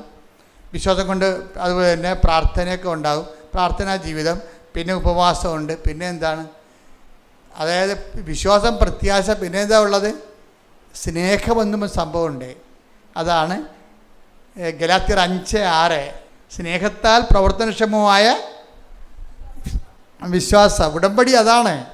അത് മനസ്സിലാക്കണം. അല്ലാതെ വല്ലതൊക്കെ കാണിച്ചു വെക്കരുത്. ഉടമ്പടി പ്രഥമ പാഠങ്ങൾ പിന്നിട്ട സംഭവമാണ്. വിശ്വാസത്തിൻ്റെ നിലവാരം കഴിഞ്ഞു, പ്രാർത്ഥന കൊണ്ടും കഴിഞ്ഞു. അതാണ് മേജർ പ്രോബ്ലംസ് അഡ്രസ് ചെയ്യാൻ ഉടമ്പടിയെ പറ്റത്തുള്ളൂ. എന്താ കാര്യം? ഉടമ്പടി എന്താണ്? ഉടമ്പടി ഗലാത്യർ 5:6. അതെന്താണ്? അറിവ് കൊണ്ടല്ല അവിടെ വർക്കൗട്ട് ചെയ്യണം, വിശ്വാസം കൊണ്ടല്ല. പിന്നെ എന്താണ്? സ്നേഹം കൊണ്ടാണ്. വിശ്വാസം, പ്രത്യാശ, സ്നേഹം. ദൈവിക പുണ്യങ്ങളെ, ഈ ഗെത്സെമനി വരുമ്പോൾ ഈശോ പ്രകടിപ്പിക്കുന്നത് എന്താണ്? സ്നേഹമാണ്. എന്താണ്? എല്ലാം അപ്പാനെ വിളിച്ച് അപ്പാക്ക് വേണ്ടി ജീവിച്ചൊക്കെ നടന്നെങ്കിലും സമയത്ത് അപ്പ കാല് മാറി, അപ്പായെ കാണാനില്ല. അപ്പോൾ എലോയ് ലമാസമക്താനി എന്ന് പറഞ്ഞ് കരഞ്ഞിട്ട് എന്തു ചെയ്യും? സ്നേഹം എല്ലാം വിശ്വസിക്കുന്നു. അങ്ങനെ പോകത്തില്ല. അപ്പ ഇവിടെ എവിടെയെങ്കിലും ഉണ്ട്. ഇപ്പോഴത്തെ അവസ്ഥയിൽ എന്നെ കാണാത്തതാണ്. അതാണ് എൻ്റെ ഇപ്പോഴത്തെ പാഠം. അതുകൊണ്ട് പറയും I come on my spirit. അത് ഭയങ്കര സംഭവമല്ലേ? അതാണ് ക്രിസ്തു കടന്നുപോയ വഴികൾ. ക്രിസ്തു ആണ് നമ്മുടെ സബ്ജക്റ്റ്. അപ്പം ക്രിസ്തു കടന്നുപോയെന്ന വഴികളനുസരിച്ച് കൊണ്ട് നമ്മുടെ ജീവിതാനുഭവങ്ങളെ നമ്മളെ ക്രിസ്തു കേന്ദ്രീകൃതമായിട്ട് വേണം ജീവിതാനുഭവങ്ങളെ വിലയിരുത്താൻ. മനസ്സിലായില്ലേ? അല്ലാതെ നിങ്ങൾ ഈ കഞ്ഞി ആൾക്കാരായിട്ട് നടക്കരുത്. വിശ്വാസത്തിൻ്റെ പ്രഥമ പാഠങ്ങൾ പിന്നിടാൻ വേണ്ടിയുള്ളതാണ്. ഓരോരോ ഉടമ്പടി പുതുക്കി കഴിയുമ്പോഴും വിശ്വാസത്തിൻ്റെ പ്രഥമ പാഠങ്ങൾ അടുത്ത ഘട്ടം പിന്നിടണം. ഇവർ നീല ഉടമ്പടിയോടും വളർന്നിട്ടില്ല. അത് ഭയങ്കര സംഭവമാണത്. ഇവരിപ്പോഴും പണ്ട് പേരക്കിടങ്ങൾക്ക് ആനയാണ് കൂനിയാണെന്നൊക്കെ പറഞ്ഞുകൊണ്ട് കരഞ്ഞു കൂപ്പി പണ്ട് പച്ച ഉടമ്പടി എടുത്ത കാലത്ത് എന്താണ് ഇവർ പറഞ്ഞത്, അത് ആ നിലവാരം തന്നെ ഈ പണ്ടാരത്തിന് ഇപ്പോഴും ഉള്ളത്. അതുകൊണ്ട് ഇനി കാണുമ്പോൾ തന്നെ എനിക്ക് പറയും, കർത്താവിന് പടി കൊടുക്കാൻ വേണ്ടി രാവിലെ വണ്ടിയും കയറി വന്നിരിക്കണമെന്ന്. ഇത് ഇവർ വളരണില്ല, ഇവർ വളർന്നിട്ടില്ല. സംഭവം ഈ വിശ്വാസത്തിൻ്റെ പ്രഥമ പാഠങ്ങൾ പിന്നിട്ട് കഴിഞ്ഞാൽ നിങ്ങൾ എൻ്റെ അടുത്ത് വരത്തില്ല. എൻ്റെ അടുത്തല്ല, ദൈവത്തിൻ്റെ അടുത്ത് പോലും നമ്മൾ ചെല്ലത്തില്ല. എന്താ കാര്യം? അക്കാലങ്ങളിൽ നിങ്ങൾ എന്നോടൊന്നും ചോദിക്കത്തില്ല. Take the word of God. ഹല്ലേലൂയ ഹല്ലേലൂയ ഹല്ലേലൂയ ഹല്ലേലൂയ. യോഹന്നാൻ 16:23. യോഹന്നാൻ 16:23. അന്ന് നിങ്ങൾ എന്നോട് ഒന്നും ചോദിക്കുകയില്ല. അപ്പം അതാണ് വിശ്വാസത്തിൻ്റെ പ്രഥമ പാഠങ്ങൾ പിന്നിട്ട് ഒരാൾ പക്വതയിലെത്തി കഴിഞ്ഞാൽ എല്ലായിടത്തും ഓടി ഒരു ദൈവത്തിൻ്റെ അടുത്ത് വരത്തില്ല. എന്താണ്? അപ്പ ഇവിടെ ഉണ്ടെന്നുള്ളത് എന്നെ കൈവിട്ട പോലെ എനിക്ക് തോന്നണത്, but I still believe in. എന്താണ്? എൻ്റെ വിശ്വാസം ഇപ്പോൾ വർക്കൗട്ട് ചെയ്യണത് കേൾവിയിൽ നിന്നൊന്നുമല്ല, പിന്നെ എന്താണ്? പ്രത്യാശയിൽ നിന്നുള്ള വിശ്വാസം വർക്കൗട്ട് ചെയ്യണത് സ്നേഹം കൊണ്ടാണ്. സ്നേഹത്താൽ പ്രവർത്തനക്ഷമമായ വിശ്വാസമായതുകൊണ്ട് എന്ത് ചെയ്യും? 1 Corinthians 13:7 വർക്കൗട്ട് ചെയ്യണം. അപ്പോൾ അത് വളർച്ചയുടെ പ്രഥമ പാഠങ്ങൾ പിന്നിട്ട് കഴിഞ്ഞാൽ പക്വതയേക്കല്ലേ വളരണത്. അപ്പോൾ പക്വത എന്ന് പറഞ്ഞാൽ എന്താണ്? അത് ഈ 1 Corinthians 13:7. സ്നേഹം സകലതും സഹിക്കുന്നു. സ്നേഹം സകലതും സഹിക്കുന്നു, സകലതും വിശ്വസിക്കുന്നു. വിശ്വസിക്കുന്നു. ഇതാണ് വിഷയം. അതായത് ആ കുരിശിൽ സംഭവിക്കണ ഇതാണ്. ഏലോയ് ഏലോയ് ലമാ സബക്താനി എന്ന് ഈശോ ചോദിക്കത്തില്ലേ? അപ്പം നീ എന്നെ കൈവിട്ടോന്ന് ചോദിക്കണില്ലേ? എന്നിട്ട് എന്താ പറയണത്? അതായത് അവിടെ ഈശോയുടെ ഉപവാസം കഴിഞ്ഞു, പ്രാർത്ഥന കഴിഞ്ഞു, ഉപവാസം കഴിഞ്ഞു. പക്ഷേ ദൈവം കൈവിട്ട പോലെ ആയിപ്പോയി. പ്രാർത്ഥിച്ചിട്ട് നിന്നില്ലല്ല, പ്രാർത്ഥിച്ച് നിന്നോ? പിന്നെ എന്താണ്? പിന്നെ ഇത് ഈശോ ഉപവസിച്ചു. കഴിക്കുന്ന ഈ ഒടുക്കത്തെ താഴത്തിൽ ഇരുന്നുകൊണ്ട് 10 ദിവസം പറയുന്നുണ്ട്, കഴിക്കണില്ലേ എന്ന് പറയും. അപ്പോൾ ഈശോ പറയും, എനിക്കിനി ഉപവാസമാണ്, നാളെ ഈ സമയത്ത് അപ്പായുടെ കൂടെ മേശപ്പുറത്ത് പെസക ഞാൻ കഴിക്കും സ്വർഗീയ വിരുന്നശാലയിലെന്ന് പറയും. എന്നിട്ട് അവൻ എഴുന്നേരുന്നിട്ട് ഭയങ്കരമായൊരു സ്വസ്ത്രഗീതം ആലപിക്കും. എല്ലാവരും കൈയടിച്ച് പ്രാർത്ഥിച്ചുദിച്ച് പുറത്തു പോകും. കുറച്ച് കഴിയുമ്പോൾ അവൻ താഴെ വീഴും. എന്താ കാര്യം? ഇത്രയും പ്രാർത്ഥന ഉപവാസം ഉണ്ടെങ്കിലും അവന് അഭിമുഖീകരിക്കേണ്ട വിഷയത്തെ കൈകാര്യം ചെയ്യാൻ ഈ പ്രാർത്ഥനയ്ക്ക് ഉപവാസത്തിനും പറ്റണില്ല. അതാണ് വിഷയം. ആ വീണുപോയി. ആ വീണിട്ട് പിന്നെ അവന് പിന്നെ അവൻ്റെ കയ്യിൽ നിന്ന് എല്ലാം വിട്ടുപോകുന്നുണ്ട്. അവൻ ലോകത്തിൻ്റെ പാപത്തിൻ്റെ ശാപത്തിന് വേണ്ടി സ്വയം ഏറ്റെടുത്തപ്പോൾ അതിൻ്റെ വേദനയും നീറ്റലും എല്ലാം അവൻ അനുഭവിച്ചു. അവൻ കുറിച്ച് തൂങ്ങി തർക്കപ്പെട്ട്. അപ്പോൾ അവന് സങ്കടമായി. പ്രാർത്ഥന കൊണ്ട് ഉപവാസം കൊണ്ടും ഇതിനെ കുരിശിനെ അതിജീവിക്കാൻ പറ്റണില്ല. അപ്പോൾ എന്ത് പറഞ്ഞു? എലോയ് ലമ സബക്താനി, എന്താണ് നീ എന്നെ ഉപേക്ഷിച്ചത്? അപ്പോൾ പരിശുദ്ധാത്മാവ് വിട്ടുപിരിയാതെ നിന്നിട്ട് പറഞ്ഞു, അപ്പായല്ലേ ഇപ്പം നീ കാണാതിരിക്കാനുള്ളത്, ഇനി 1 മിനിറ്റ് കഴിയുമ്പോൾ ഞാനും കൂടി പോകാൻ അപ്പ എനിക്ക് ആ കമാൻഡ് തന്നിട്ടുണ്ട്. അതുകൊണ്ട് ഞാനും പോകാൻ പോവുകയാണ്. നീ ഒരു പണി ചെയ്യണം. സ്നേഹം എല്ലാം വിശ്വസിക്കുന്നു. അപ്പ ഇവിടെ ഉണ്ടെന്ന് നീ വിശ്വസിക്കണം. എന്നിട്ട് നീ അപ്പായിക്ക് നിൻ്റെ ആത്മാവിനെ ഏൽപ്പിക്കണം. ഉടനെ അവൻ പറഞ്ഞു. പരിശുദ്ധാത്മാവ് ഇറങ്ങിപ്പോവുകയും ആ ഒറ്റ വാക്ക് ആ സമയത്ത് അവൻ പറഞ്ഞുകൊണ്ടിരുന്ന്, ഐ കമൺ മൈ സ്പിരിറ്റ്. എന്നിട്ട് അവൻ തല വലത്തേക്ക് ചായച്ചു, ജീവൻ സമർപ്പിച്ചെന്ന് പറയും. ഇതാണ് സ്നേഹത്താൽ പ്രവർത്തനക്ഷമമായ വിശ്വാസം. കൈയടിക്കട്ടെ, ശ്രദ്ധിക്കട്ടെ, ഹല്ലേലൂയ. ഉടമ്പടി എപ്പോഴും ടാർഗറ്റ് ചെയ്യുമ്പോൾ അതെന്താണ്? ഉടമ്പടി എന്താണ്? സ്നേഹത്താൽ പ്രവർത്തനക്ഷമമായ വിശ്വാസത്തിലേക്കുള്ള യാത്രയാണത്. അപ്പം അതുകൊണ്ട് എന്താ ചെയ്യണമെന്ന് പറഞ്ഞാൽ, ചില കാര്യങ്ങളെ നമ്മൾ ആക്ടിവേറ്റ് ചെയ്യണമെങ്കിൽ നമ്മളുടെ പ്രാർത്ഥന പോരാതെ വരും, ഉപവാസം പോരാതെ വരും. മനസ്സിലായില്ലേ? എന്താ കാര്യം വെച്ചാൽ, ഇപ്പോൾ ഒരു പിശാച് ബാധിതനെ കർത്താവ് ഉയർപ്പിച്ചല്ല, അല്ല അവനെ വിടുവിച്ചേ. അപ്പോൾ പിശാച് ബാധിതൻ പറഞ്ഞേ, നീ എവിടെ പോയാലും ഞാൻ നിന്നെ അനുഗമിക്കുമെന്ന് പറഞ്ഞു. അപ്പോഴെന്താ ഈശോ പറഞ്ഞത്? നീ എൻ്റെ കൂടെ വരണ്ട, വീട്ടിൽ പോടാന്ന് പറഞ്ഞു. എന്താ കാര്യം? അവന് കർത്താവിൻ്റെ കൂടെ വരാനുള്ള ഇവാഞ്ചലിസ്റ്റ്, ഈ സ്നേഹത്താൽ പ്രവർത്തനക്ഷമമായ വിശ്വാസത്തിലേക്ക് വരണമെന്നുണ്ടെങ്കിൽ ചിലത് കർത്താവിൻ്റെ കൂടെ നടക്കത്തില്ല. കർത്താവിൻ്റെ കൂടെ നടന്നാൽ നടക്കാനുള്ള യോഗ്യത ലഭിക്കത്തില്ല. കർത്താവിനോട് നടക്കുന്നതല്ല, നടക്കാനുള്ള യോഗ്യത ലഭിച്ചില്ല. ഇപ്പോൾ ചില സൗഖ്യങ്ങളൊക്കെ നമുക്ക് കിട്ടും, വിടുതൽ കിട്ടും. അതുകൊണ്ട് ക്രിസ്തു നിങ്ങളുടെ കൂടെ ഉണ്ടെന്ന, ക്രിസ്തുവിനെ പരിചരിക്കാൻ നിങ്ങൾക്ക് കഴിയുമെന്ന ഒന്നും വിശ്വസിക്കരുത്. അത് വേറെ ഇൻസ്ട്രുമെൻറ്റാണ്. അതാണ് ആ പിശാച് ബാധനെ അയാൾക്ക് വലിയൊരു അനുഗ്രഹമാണ് ചെയ്തത്. ഇത്രയും നാൾ അയാളെ പിശാചിൽ കെട്ടിയിട്ടിരിക്കുകയായിരുന്നു, ഒന്ന് കൈയും കാര്യം കെട്ടിയിട്ടിരിക്കുകയായിരുന്നു. അയാളെ കർത്താവ് അഴിച്ചു വിട്ടു, ഭയങ്കര അനുഗ്രഹം കിട്ടി അയാൾക്ക്. പക്ഷേ അയാൾ കർത്താവിനോട് പറഞ്ഞു, നീ എവിടെ പോയാലും ഞാൻ നിന്നെ അനുഗമിക്കും. അപ്പോൾ പറഞ്ഞ് അതിന് വേറെ സ്കൂളാണ്, അതിനവിടെ പഠിക്കേണ്ടി വരും, ഇപ്പം തൽക്കാലം വീട്ടിൽ പോകാൻ പറഞ്ഞു. എന്നുവെച്ചാൽ എത്ര അനുഗ്രഹം കിട്ടിയാലും എത്ര വലിയ സാക്ഷ്യം പറഞ്ഞാലും ഈശോ പറയും തൽക്കാലം വീട്ടിൽ പോകാൻ പറയും. എന്താ കാര്യം? ക്രിസ്തുവായിരിക്കണം നമ്മുടെ ലക്ഷ്യം. അതിന് വേറെയാണ് വിഷയം. അതിന് ഈ പ്രോസസ്സിങ് ഉണ്ട്. എല്ലാ കാലവും വയറ്റിപ്പഴപ്പിന് വേണ്ടി ക്രിസ്തുവിൻ്റെ കൂടെ നടന്നാൽ നമുക്ക് ഒത്തിരി കാലം നടക്കാൻ പറ്റത്തില്ല. ഞാൻ പറഞ്ഞു വന്ന ഭാഗം, ഒരു പിശാച് ബാധനെ കർത്താവ് ഒഴിപ്പിച്ച് കഴിഞ്ഞപ്പോൾ ആ പിശാച് ബാധിതൻ ഈശോനോട് പറയും, ഞാൻ നിന്നെ അനുഗമിക്കാമെന്ന് പറയും. അപ്പോൾ ഈശോ പറയും, നീ വീട്ടിൽ പോയി കർത്താവ് നിന്നോട് ചെയ്ത കാര്യങ്ങൾ അവരോട് പറയണം. അതാണ് ഇവാഞ്ചലൈസേഷൻ എന്ന് പറയണത്. അപ്പോൾ മനസ്സിലായില്ലേ? ലൂക്ക 8:38-39. ലൂക്ക 8:38-39. പിശാച് ബാധയൊഴിഞ്ഞ ആ മനുഷ്യൻ അവന്റെ കൂടെ ആയിരിക്കാൻ അനുവാദം ചോദിച്ചു. എന്നാൽ അവനെ തിരിച്ചയച്ചുകൊണ്ട് യേശു പറഞ്ഞു, നീ വീട്ടിലേക്ക് തിരിച്ചുപോയി ദൈവം നിനക്ക് ചെയ്തത് എന്തെന്ന് അറിയിക്കുക. ഇതാണ് ഒരു പ്രശ്നം. അതായത് പ്രാർത്ഥന, ഉപവാസം. പിന്നെ എന്താ ഉള്ളത്? പ്രാർത്ഥന ഉപവാസം കഴിഞ്ഞാലും ഇനി പിശാച് ബാധ വരെ ഒഴിഞ്ഞു പോയാലും പിന്നെയും നമ്മൾക്ക് മേജർ മിറക്കിൾസ് നമ്മുടെ ജീവിതത്തിൽ സംഭവിച്ചാലും അടുത്ത സിലബസ് എന്ന് പറഞ്ഞാൽ എന്താണ്? സുവിശേഷവൽക്കരണമാണ്. മനസ്സിലായില്ലേ? ഉടമ്പടിക്കൊപ്പം വളരണ്ടേ? നിങ്ങളുടെ പേപ്പറിൻ്റെ കളർ മാറ്റിയിരിക്കണത് എന്തിനാണ്? അങ്ങനെ കളർ മാറ്റാൻ കാര്യം നിങ്ങളുടെ ഗ്രേഡ് നിശ്ചയിക്കുകയാണ്. പച്ച, പിന്നെന്താണ് നീല, പിന്നെന്താണ് വെള്ള, പിന്നെന്താണ് സിൽവർ ഗ്രേ. ഇനി ഇന്ദ്രനീലമുണ്ട്, കൊടുത്തിട്ടില്ല, കൊടുക്കും. ഇവാഞ്ചലിസ്റ്റ് മാത്രമേ ഇന്ദ്രനീലം കൊടുക്കത്തുള്ളൂ. അത് അങ്ങനെ ഒരാളെ കണ്ടെത്തണം നമ്മൾ. എന്താ വിഷയം എന്ന് പറയണത്? ഈ ഉടമ്പടി പുതുക്കുന്നവർ ശ്രദ്ധിച്ച് കേൾക്കണം ഈ ക്ലാസ്സുകൾ. അതായത് ആ പച്ചയുടെ കാലം കഴിയുമ്പോൾ പ്രഥമ പാഠം പിന്നിട്ടു. പിന്നെ എന്താണ്? പക്വതയിലേക്കുള്ള വളർച്ചയാണ്. പിന്നെ എന്താണ്? അവിടെ ഉപവാസത്തിനാണ് പ്രാധാന്യം വരണത്. ആദ്യം പ്രാർത്ഥനയ്ക്ക് പ്രാധാന്യം, പിന്നെ ഉപവാസത്തിന് പ്രാധാന്യം, പിന്നെ വെള്ള വന്നു കഴിഞ്ഞാൽ സ്നേഹത്താൽ പ്രവർത്തനക്ഷമമായ വിശ്വാസം. ഗലാത്യർ 5:6 അവിടെ വർക്കൗട്ട് ചെയ്യണത്. ആ സ്നേഹത്താ പ്രവർത്തനക്ഷമമായ വിശ്വാസത്തിൻ്റെ ഇടയ്ക്ക് വെച്ച് ആബ്സൻസ് ഓഫ് ഗോഡ് സംഭവിക്കും. ദൈവം കാണത്തില്ല, ദൈവത്തിനെ കാണത്തില്ല. നമ്മൾ തലകുത്തി നിന്ന് പ്രാർത്ഥിച്ചാലും ദൈവത്തിന് ഒരു ദൈവാനുഭവം നമുക്ക് ഫീൽ ചെയ്യത്തില്ല.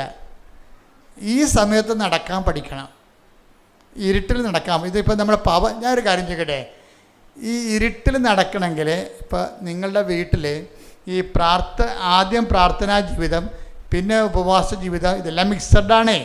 അങ്ങനെ നമ്മൾ വളർന്ന് വചനം കേട്ട് വളർന്ന് അനുഭവങ്ങൾ കിട്ടി, അതിനെ റെസ്പോണ്ട് ചെയ്ത് നമ്മൾ കർത്താവിൻ്റെ അനുഭവം പ്രാപിച്ച് വളർന്ന് നമ്മൾ നല്ല പക്വതയായി കഴിഞ്ഞാലും കുറേ സമയത്ത് പിന്നെ പറയും, നീ ഇങ്ങനെ എൻ്റെ കൂടെ, ചില ആൾക്കാരുണ്ടല്ലോ ഒരു പണിക്കും പോകാതെ കർത്താവിൻ്റെ കൂടെ. ഇപ്പം ഞാനൊരു ആളെ എടുക്കണമെങ്കിൽ ഞാൻ നോക്കണം, വീട്ടിൽ നിന്നെക്കുറിച്ച് എന്ത് പറയണമെന്ന് ചോദിക്കും ഞാൻ. വീട്ടുകാർക്ക് എല്ലാ പ്രകൃതവും അറിയാം നിങ്ങളുടെ. അതുകൊണ്ട് ഒരാളെക്കുറിച്ച് വീട്ടുകാരെന്ത് പറയുന്നു എന്നുള്ളതാണ് അവരാൾ സുവിശേഷം സ്വീകരിച്ചോ ഇല്ലെന്ന് അറിയണത്. വീട്ടുകാർക്ക് നിങ്ങളെക്കുറിച്ചുള്ള അസസ്മെൻ്റ് എന്താണ്? നിങ്ങളുടെ കക്ഷത്ത് ബൈബിളുണ്ട്, കൈ കൊന്തമുണ്ട്, കാണുമ്പോഴൊക്കെ നിങ്ങൾ തുറന്നു നോക്കുന്നുണ്ട്, ഓരോ കാര്യം പറയുന്നുണ്ട് നിങ്ങൾ. പക്ഷേ വീട്ടുകാർക്ക് അസസ്മെൻ്റ് എന്താണ്? അതാണ് നിങ്ങളുടെ സ്റ്റാറ്റസ് എന്ന് പറയണത്. അതാണ് നിങ്ങൾ. ഇപ്പം ഇവനെന്താ പറയണത്? കർത്താവിനോട് പറഞ്ഞു, എവിടെ പോയാലും ഞാൻ നിൻ്റെ കൂടെ ഉണ്ടാകുമെന്ന്. അപ്പം ഈശോ പറഞ്ഞ്, അങ്ങനെ അത്രയും നീ വളർന്നിട്ടില്ല, നീ ആരാണെന്ന് അറിയാൻ വേണ്ടി വീട്ടിൽ ചെന്ന് നോക്കാൻ പറയും. വീട്ടിൽ നിന്ന് പറയാൻ പറഞ്ഞു. വീട്ടിലുള്ളവരോട് നീ സുവിശേഷം ജീവിച്ച് നോക്ക്, എന്നിട്ട് തിരിച്ചു വരാൻ പറയും. ഏറ്റവും സുവിശേഷം ജീവിക്കാൻ പാടെ എവിടെയാണെന്ന് അറിയാവാ? നമ്മുടെ വീട്ടിലാണ്. പള്ളിയിലും സഭയിലും പോലും പ്രശ്നമില്ല. സുവിശേഷം ജീവിക്കാൻ ഏറ്റവും പാട്. അതുകൊണ്ടാണ് നിങ്ങളുടെ കൂട്ടുകാർ നിങ്ങളെ വിശ്വസിക്കാത്തത്. പലരെയും നിങ്ങൾ പ്രാർത്ഥനയൊക്കെ കാണുമ്പോൾ ഉടമ്പടിയൊക്കെ പോകുമ്പോൾ അവർ ചിരിക്കണില്ല ചിലർ. കാര്യം എന്താ, ഇത് പാക്കനാർ എന്താണ് ഞാൻ പറഞ്ഞില്ല, എന്ത് സംഭവമാണ്, പാക്കനാരൊരു കായും കൊണ്ട് പോയായിരുന്നല്ല, ആ ചുരക്കായും കൊണ്ടുപോയി. അപ്പോൾ പാക്കനാർ കാശിക്ക് പോവുകയാണ്. അപ്പോൾ ഭാര്യ പറഞ്ഞ്, അയാളെപ്പോഴും ഭയങ്കര ചൂടനാണ്, ഭയങ്കര എപ്പോഴും കടുത്ത, അവർക്ക് സൗകര്യമില്ല. അപ്പോൾ എന്നിട്ടൊക്കെ ഇയാളെ കാശിക്ക് പോകാൻ നേരത്ത് പെണ്ണും പൊടിയാക്കൊണ്ട് പാര വെച്ച് കൊടുത്തത്. അത് ഞാൻ പോകുമ്പോൾ ആ ചുരക്കായും കൊണ്ട് പോയിക്കോ, എന്നിട്ട് എല്ലാ വെച്ച് തൊഴിലണ എല്ലാ അമ്പലക്കുളത്തിലും ചുരക്കായ് നിങ്ങൾ കുളിച്ച് പൊങ്ങുമ്പോൾ ചുരക്കായും മുക്കി പൊക്കാൻ പറയും. അപ്പോൾ ഭാര്യ പറഞ്ഞതല്ലേ, ഏലും കുളിക്കണ കാര്യമല്ലേ, അമ്പലക്കുളത്തിൽ ശുദ്ധി ചെയ്യണ കാര്യമല്ലേ, നല്ല കാര്യം എന്ന് പറഞ്ഞാൽ പക്കനാർ ചുരക്കായും കൊണ്ടുപോയി കാശി വരെ കണ്ട കുളത്തിലെല്ലാം കുളിച്ച് അവിടെ എല്ലാം വെച്ചമ്പലത്തിലെല്ലാം തൊഴുത് ചുരക്കായും മുക്കിയെടുത്ത് തിരിച്ചു കൊണ്ടുവന്ന് പെണ്ണുമ്പളെ കൊടുത്ത്. അപ്പോൾ അവർ കാര്യം കറി വയ്ക്കുകയും ചെയ്ത്. കറി വെച്ച് കഴിഞ്ഞപ്പോൾ അത് മാത്രമായിട്ട് കറി വെച്ച്. അപ്പം പാക്കനാർ ഈ പെണ്ണുമ്പോഴോട് തന്തൊക്കെ വിളിച്ച്, ഇതെന്തൊരു കൈക്കളല്ല എന്ന് പറഞ്ഞു. അപ്പോൾ പറഞ്ഞു, അതന്നെ നിങ്ങൾ വേറെ മാറ്റമൊന്നുമില്ല, കാശിക്ക് പോയെന്നേ ഉള്ളെന്ന്. കാശിക്ക് പോയെന്നേ ഉള്ളൂ. ഈ ചുരക്കാട് അവസ്ഥ തന്നെയാണ് നിങ്ങൾക്ക് ഉള്ളതെന്ന്. ഇതുപോലെ ഒരു പ്രോസസ്സിങ് നമുക്കറിയണം. എനിക്കത് എന്നെ കുറേ ചോദിച്ചിട്ടുണ്ട്. എനിക്ക് ഈ ഒരാൾ എന്തിനും പറയുമ്പോഴേ അത് എന്താണ് പറയണമെന്നല്ല ഞാൻ എൻ്റെ മനസ്സിൽ പരിശുദ്ധാത്മാവ് പറയണത്, എന്തുകൊണ്ട് പറയണമെന്നാണ്. അതവിടെ അരൂപിയുടെ പ്രശ്നമാണ്. അപ്പോൾ ഇവർ കള്ളത്തരം ഒളിപ്പിച്ച് വെച്ചിട്ടുണ്ട്, വേറൊരു കാര്യമാണ് പറയണമെന്നുള്ളതുകൊണ്ട് അതെനിക്ക് പെട്ടെന്ന് അറിയാൻ പറ്റും. അപ്പോൾ ഞാൻ സാധാരണ ശരിക്കും ചൂടാവും. അപ്പോൾ ഈ കുറേ നാളെ കൂടെ നടക്കുന്നവർ ചോദിക്കുവേ, സത്യം പറഞ്ഞ അച്ഛൻ ഈ മാതാവിനെ കണ്ടെങ്കിൽ പിന്നെ പാകപ്പെട്ട് സൗമ്യമായിട്ടൊക്കെ കിടക്കേണ്ടതല്ലേ. നമുക്ക് സൗമ്യമായിട്ട് നമ്മൾ ശാസിക്കേണ്ട സമയത്ത് ശാസിക്കണം. അല്ലെങ്കിൽ നിങ്ങളുടെ കുഞ്ഞുങ്ങൾ പോലും വഴിതെറ്റി വളഞ്ഞു പോകും.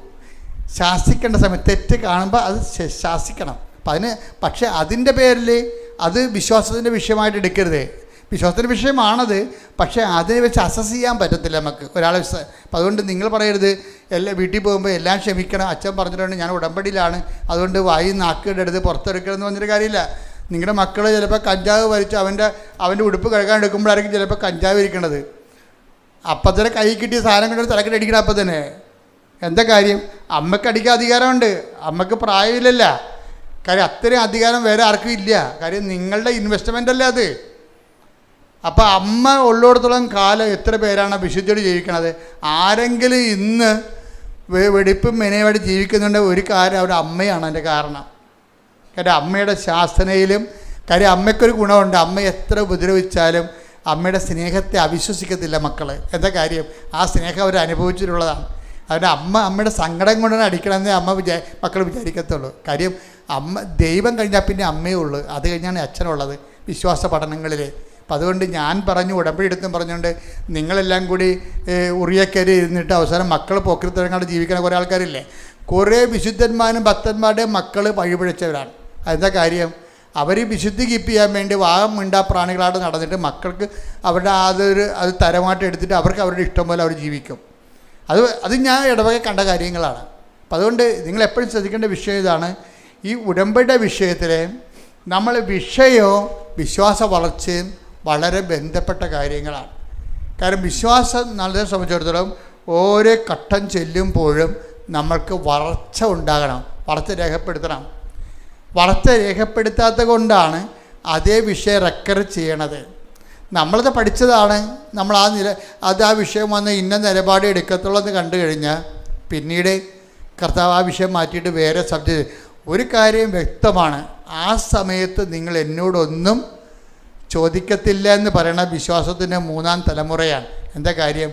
എൻ്റെ കർത്താവിന് എന്നെക്കുറിച്ച് എല്ലാം അറിയാം, ദൈവം അറിഞ്ഞുകൊണ്ടാണ് സംഭവിക്കുന്നത്. അതുകൊണ്ട് ഞാൻ എൻ്റെ അമ്മയെപ്പോലെ ഞാൻ ഹൃദയത്തിൽ സംഗ്രഹിച്ചു. അതാണ് അവിടെ ഈ വിശ്വാസത്തെ, പ്രവർത്തനക്ഷമമായ വിശ്വാസത്തിൻ്റെ ആൾരൂപമാണ് അമ്മ. എന്താ കാര്യം? ഏറ്റവും സങ്കടകരമായ വിഷയം വന്നാലും ഹൃദയത്തിൽ സംഗ്രഹിക്കും. അതെന്താ കാര്യം? അത് യോഹന്നാൻ 16:23 ആ ദിവസങ്ങളിൽ നിങ്ങൾ എന്നോടൊന്നും ചോദിക്കത്തില്ല. ചോദിക്കാൻ എന്തു ചെയ്യും? ഹൃദയത്തിൽ സംഗ്രഹിക്കും. അതേക്കുറിച്ച് സ്വന്തമായിട്ട് ധ്യാനിക്കും. ധ്യാനിച്ച് ദൈവത്തിൻ്റെ പദ്ധതി സ്വന്തമായിട്ട് കണ്ടെത്തും. അതാണ് പരിശുദ്ധ അമ്മ. ശ്രദ്ധിക്കട്ടെ. ഹല്ലേലൂയ. അതായത് പരിശുദ്ധ അമ്മ ഈ വിശ്വാസത്തിൻ്റെ പ്രഥമ പാഠങ്ങൾ പിന്നിടുമ്പോൾ നമുക്ക് ഓരോ മണ്ണിയടിക്കും. സുവിശേഷത്തിൽ നമുക്കറിയാൻ പറ്റും. എന്താ ചെയ്യണത്? അമ്മ ഒരു ചോദ്യം ചോദിച്ചു. എന്താ ചോദിച്ചത്? നീ എന്താണ് ഞങ്ങളോട് ഇങ്ങനെ ചെയ്തത്? നമുക്കെല്ലാം വേണ്ടി ചോദിച്ചതാണ്. എല്ലാവരും ചോദിക്കും. അപ്പോൾ ഭർത്താവ് ഇപ്പോൾ 35-ാമത്തെ വയസ്സ് ഭർത്താവ് മരിച്ചു പോയവരില്ലേ, അവിടെ മനസ്സിൽ അവരെന്നും ചോദിക്കും, എന്താണ് നീ ഞങ്ങളോട് ഇങ്ങനെ ചെയ്യണം? എൻ്റെ അനിയത്തി ഭർത്താവിനെയും കൊണ്ട് അവരുടെ മക്കളൊക്കെ ആയിട്ട് അവർ കാറിൽ എല്ലാ ദിവസവും ശനിയാഴ്ച പോയി അവർ ഹോട്ടലിൽ പോയി ഭക്ഷണം കഴിക്കുന്നുണ്ട്. എന്നെ വിളിക്കാനും തിരക്കാനില്ല, എനിക്ക് മക്കളും ഇല്ല. നീ എന്താണ് എന്നോട് ഇങ്ങനെ ചെയ്തത്? ചോദിക്കാം.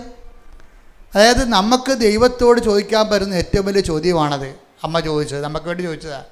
നീ എന്താണ് ഇങ്ങനെ ഞങ്ങളോട് ചെയ്തത്? പക്ഷെ അതിന് ദൈവത്തിന് ഉത്തരവുണ്ട്. എന്താ കാര്യം? ഞാൻ എൻ്റെ പിതാവിൻ്റെ കാര്യത്തിൽ ഞാൻ എൻ്റെ പിതാവിൻ്റെ കാര്യത്തിൽ വ്യാപൃതനായിരിക്കേണ്ടവനാണെന്ന് നീ അറിയുന്നില്ലേ? അപ്പൊ പാഷൻ കാലം എന്ന് പറയുമ്പോൾ ബൈബിൾ അങ്ങനെ പാഷൻ കാലം എന്ന് പറയത്തില്ല.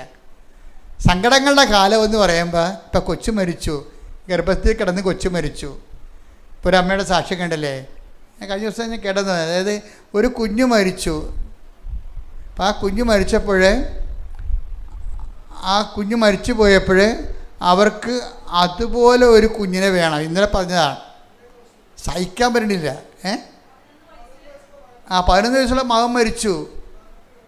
അപ്പോഴേ പിന്നെ ഇവർ അമ്മ ഭ്രാന്തായിപ്പോയി.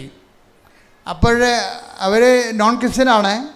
പക്ഷേ അമ്മയെ പരിചയപ്പെട്ടവർ പറഞ്ഞു, അമ്മേ എൻ്റെ കുഞ്ഞ് മരിച്ചുപോയി, എനിക്ക് ഭ്രാന്തായിപ്പോയി, എനിക്ക് ഇതുപോലെ ഒരു കുഞ്ഞിനെ തരണമെന്ന് പറഞ്ഞു. അത് ഒരു ആൺകുഞ്ഞിനെ തന്നെ തരണമെന്ന് പറഞ്ഞു. അതിനാണ് അവൾ ഉടമ്പടി എടുത്തിരിക്കുന്നത്. അപ്പോൾ അവൾക്ക് അങ്ങനെ കിടക്കാൻ കാര്യം, അവൾ ഉടനെ അമ്മ ഒരു ഓപ്പറേഷൻ കാണിച്ചു കൊടുത്ത് മനസ്സിൽ. ഇപ്പോൾ ഭർത്താവിനോട് പറഞ്ഞു, എടോ അവരെന്തോ വാസട്ടമയോ ട്യൂബറ്റമയോ ചെയ്തിരിക്കുന്ന ആൾക്കാരാണെന്ന് തോന്നുന്നു. അപ്പോൾ നമ്മളൊരു ഓപ്പറേഷൻ ചെയ്യണം, നമുക്കിനിയൊരു കുഞ്ഞിനെ തരുമെന്ന് അമ്മ പറഞ്ഞെന്ന് പറഞ്ഞു. അയാൾക്ക് അമ്മയിലൊന്നും വിശ്വാസമില്ല. പക്ഷെ ഭാര്യനെ വിശ്വാസമുള്ളതുകൊണ്ട്, ഭാര്യയെ സ്നേഹമുള്ളതുകൊണ്ട്, അവരുടെ സങ്കടം ഇങ്ങനെ ഇരിക്കണതുകൊണ്ട് പറഞ്ഞു, ശരി നമുക്കത് അഴിച്ച് രണ്ടാമത് ചെയ്യാമെന്ന് പറഞ്ഞു. അപ്പോഴങ്ങനെ അവർ പ്രഗ്നൻ്റായി. ഉടനെ പ്രഗ്നൻ്റായി കഴിഞ്ഞപ്പോൾ ഇവക്കൊരു ഇത് പെൺകുഞ്ഞാകരുത്, പെൺകുഞ്ഞാണെങ്കിൽ എനിക്ക് വേണ്ട, കാര്യം എൻ്റെ മകനാണ് മരിച്ചിരിക്കണമെന്ന് പറഞ്ഞു. അപ്പോൾ അമ്മ അവന് അതുപോലൊരു മകനെ തന്നെ തിരിച്ചു കൊടുത്ത്. അപ്പോൾ ചില സമയത്ത് നമുക്ക് അത് വിശ്വാസത്തിൻ്റെ പ്രഥമ പാഠങ്ങൾ കിടക്കണവർ അവർ കുറച്ചുകൂടി ഗ്രോത്താണ്, മകനേക്കാൾ വലുതാണ്, എൻ്റെ മകനല്ലേ പോയുള്ളൂ, എൻ്റെ ദൈവം പോയില്ലല്ല എന്ന് ചിന്തിക്കുന്നതാണ് അതിൻ്റെ സെക്കൻഡ് പാഠം എന്ന് പറയണത്. അപ്പോൾ അവർക്ക് പ്രയാസങ്ങളൊന്നുമില്ല. എൻ്റെ മകനല്ലേ പോയുള്ളൂ, അത് ദൈവഹിതം, എൻ്റെ ദൈവം എൻ്റെ ഇടയ്ക്കൊന്നും പോയില്ലല്ല എന്ന് പറയണത് സെക്കൻഡ് പാഠം. അപ്പോൾ അത് സെക്കൻഡ് പാഠം. അങ്ങനെ സെക്കൻഡ് പാഠത്തിലേക്ക് വരുമ്പോൾ ദൈവം എന്തു ചെയ്യും? ഹൃദയത്തിൽ സംഗ്രഹിക്കാനേ പറ്റത്തുള്ളൂ. അതാണ് വിഷയം. അപ്പോൾ ചില ആൾക്കാർക്കൊരു ചോദ്യമുണ്ട്, നീ എന്താണ് ഞങ്ങളോട് ഇങ്ങനെ ചെയ്തത്? അപ്പോൾ നീ എന്താണ് ഞങ്ങളോട് ഇങ്ങനെ ചെയ്തതെന്നാണ് അമ്മ ചോദിക്കണത്. അപ്പോൾ ഈശോൻ്റെ ഉത്തരം എന്താണ്? അമ്മ ഇതിനേക്കാൾ എൻ്റെ അമ്മയാണ്, അപ്പോൾ കുറച്ചുകൂടി സ്റ്റാൻഡേർഡ് കീപ്പ് ചെയ്യണം. അത് കറക്റ്റ് ചെയ്യേണ്ട അവിടെ എൻ്റെ അമ്മയാണ്. എന്താ എൻ്റെ അമ്മയ്ക്ക് അറിയണം എന്താണ് പിതാവിൻ്റെ കാര്യത്തിലാണ് ഞാൻ വ്യാപൃതനായിരിക്കേണ്ടത്. അപ്പോൾ അമ്മ കടന്നു പോകുന്ന ഒരു 3 ദിവസം എന്നെ കാണാതിരുന്നപ്പോൾ അമ്മ കടന്നുപോയ സങ്കടമില്ലേ? ആ സങ്കടം എന്താ സാധനം? അത് പിതാവിൻ്റെ കാര്യമാണെന്നാണ് പറയണത്. എന്ത് രസമാണ് ഈശോ സംസാരിക്കണം കേൾക്കാൻ. പരിശുദ്ധാത്മാവില്ലാതെ ബൈബിൾ മനസ്സിലാവത്തില്ല. അതാണ് ഏറ്റവും വലിയ പ്രശ്നം. അതുകൊണ്ട് നിങ്ങളെപ്പോഴും ചെയ്യേണ്ടതെന്ന് അറിയാമോ? ബൈബിളൊക്കെ നിങ്ങളെടുത്ത് വായിക്കും, നോവൽ വായിക്കണ പോലെ എടുത്ത് അബ്രാഹത്തിൻ്റെ കഥയും ഇസഹാക്കിൻ്റെ കഥയൊക്കെ വായിക്കും. എന്നിട്ട് ഞാൻ ബൈബിൾ വായിച്ചെന്ന് പറയും. എന്താ ബൈബിൾ എഴുതിയിരിക്കണ പരിശുദ്ധാത്മാവാണ്. അയാളോട് ചോദിക്കേണ്ടത് എങ്ങനെ എഴുതിയെന്ന്, എന്തിനെഴുതിയെന്ന് ചോദിക്കണം. പരിശുദ്ധാത്മാവിനോട് ചോദിച്ചിട്ട് പരിശുദ്ധാത്മാവാണ് ഇതിൻ്റെ കാലാവസ്ഥ ഭേദങ്ങളെയും നമ്മളെ ഇത് പഠിപ്പിച്ചു തരണം. പരിശുദ്ധാത്മാവ് പഠിപ്പിച്ചു തന്നെ. അപ്പോൾ പരിശുദ്ധാത്മാവിനെ വിട്ടിട്ട് നമുക്ക് ബൈബിൾ പഠിക്കാനോ ജീവിക്കാനോ സാക്ഷ്യപ്പെടുത്താനോ പറ്റത്തില്ല. അതുകൊണ്ട് ഉടമ്പടി ഒന്ന് പ്രാർത്ഥിച്ച കർത്താവായ ദൈവമേ, എൻ്റെ ജീവിതാനുഭവങ്ങൾക്ക് സമാന്തരമായി വ്യത്യസ്ത കാലാവസ്ഥകൾക്ക് വേണ്ടി എഴുതപ്പെട്ടിട്ടുള്ള വ്യത്യസ്ത വചനങ്ങളിലൂടെ ദൈവത്തെ അനുഭവിച്ച് ദൈവസ്നേഹത്തിന്റെ സാക്ഷികളായി ജീവിക്കുവാൻ എന്നെ സഹായിക്കണമേ. ശ്രുതികട ഹല്ലേലൂയ. എന്തെങ്കിലും ഒരു ഗ്യാപ്പ് വന്നാൽ അതിൻ്റെ പിന്നിൽ കിടന്നുകൊണ്ട് ഉടമ്പടി ഡൗൺ ആക്കരുത്. ചില സമയത്ത് ചില ഗ്യാപ്പുകൾ വരും അല്ലേ? ചില സമയത്ത് ദൈവത്തിൻ്റെ ഒരു ഇടപെടലും ഇല്ലാത്തൊരു സമയം ഉണ്ടാകും. അപ്പം നമ്മുടെ പ്രയാസങ്ങളിൽ നമ്മൾ നിലനിന്ന് പോകും. അപ്പോൾ ഈ അമ്മയും അതുപോലെ ഈശോനെ കാണാത്ത 3 ദിവസം ഉണ്ടായി. അപ്പോൾ അമ്മയും സങ്കടത്തിലൂടെ പോയി. അപ്പം അമ്മ അത് തിരിച്ച് ചോദിച്ചു, എന്തുകൊണ്ടാണ് നീ ഇങ്ങനെ ഞങ്ങളോട് ചെയ്തത് അല്ലേ? എന്തുകൊണ്ടാണ് നീ വായിച്ച ഭാവം വായിച്ചേ? ലൂക്ക 2:48. ലൂക്ക 2:48. അവനെ കണ്ടപ്പോൾ മാതാപിതാക്കൾ വിസ്മയിച്ചു.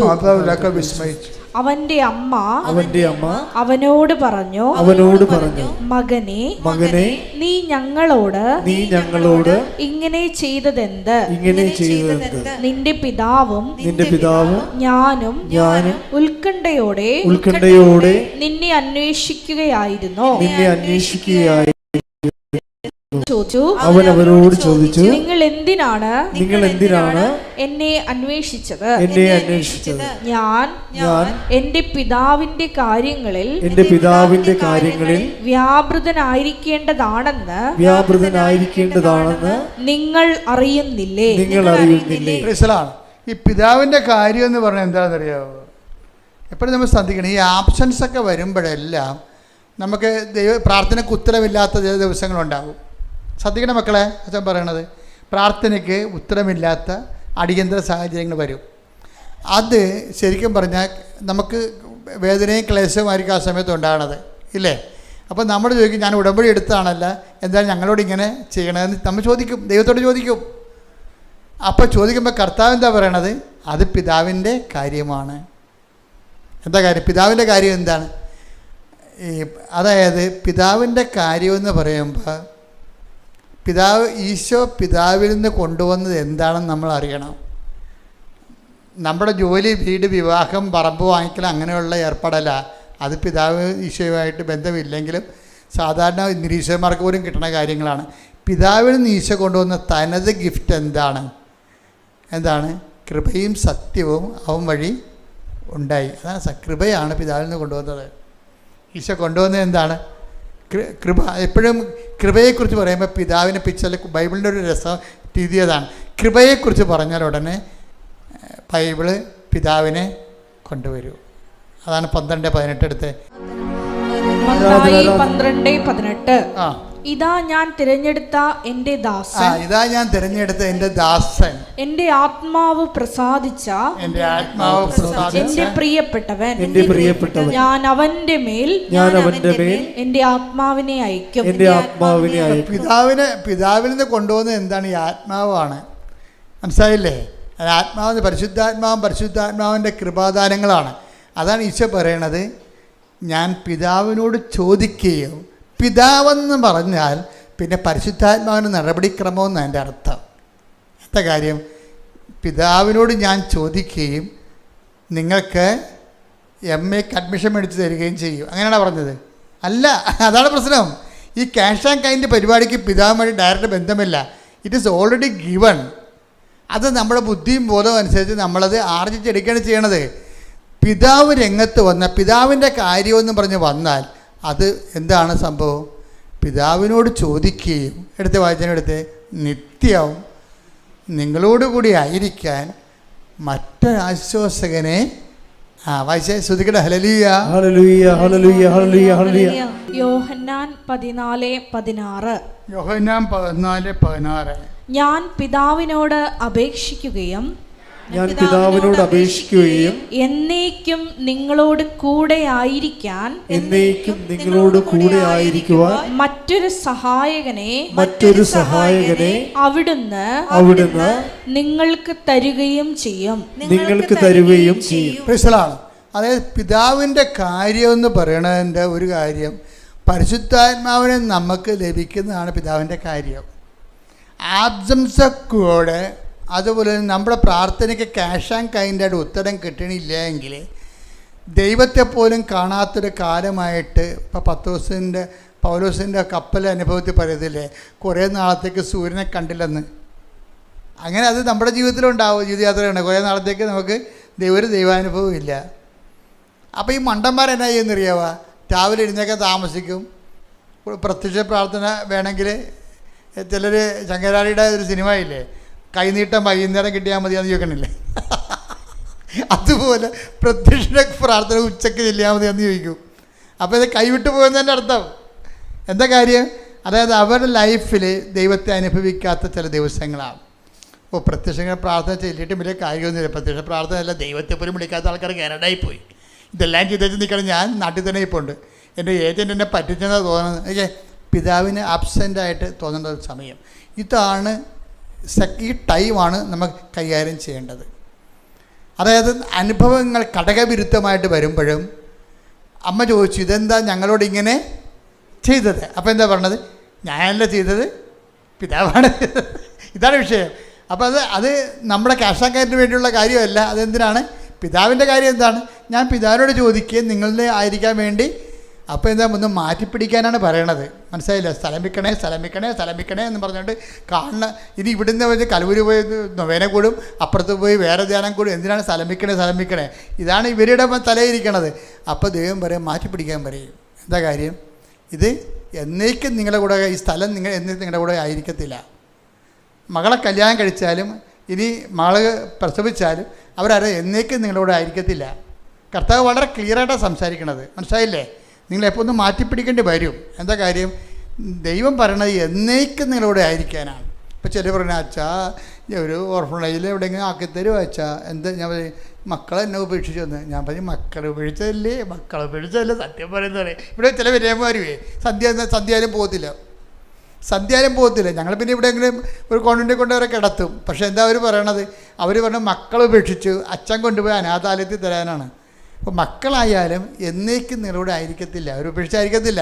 നിങ്ങൾക്ക് നിങ്ങളുടെ ആ പഴയ സ്വാതന്ത്ര്യമായിട്ട് അവിടെ നിൽക്കക്കളി ഇല്ലാത്ത കാര്യമാണ് വന്നിരിക്കണത്. ചിലപ്പോൾ വന്ന ആൾക്കാർക്ക് നിങ്ങളുടെ സംസാരം പോലും ഇഷ്ടമുണ്ടാകത്തില്ല. നല്ല കാര്യം. അപ്പോൾ ഈ വന്ന വരുമ്പോഴൊക്കെ അവർക്ക് പഠിച്ച ആൾക്കാരാണ്. അവർക്ക് നമ്മുടെ സംസാരം എന്നെ വർത്തമാനാണെന്ന് ചോദിക്കും. എന്നെ വർത്തമാനാണ്. ഇപ്പോൾ ഞങ്ങൾക്ക് ദൈവമേ എൻ്റെ വീട്ടിൽ തന്നെ.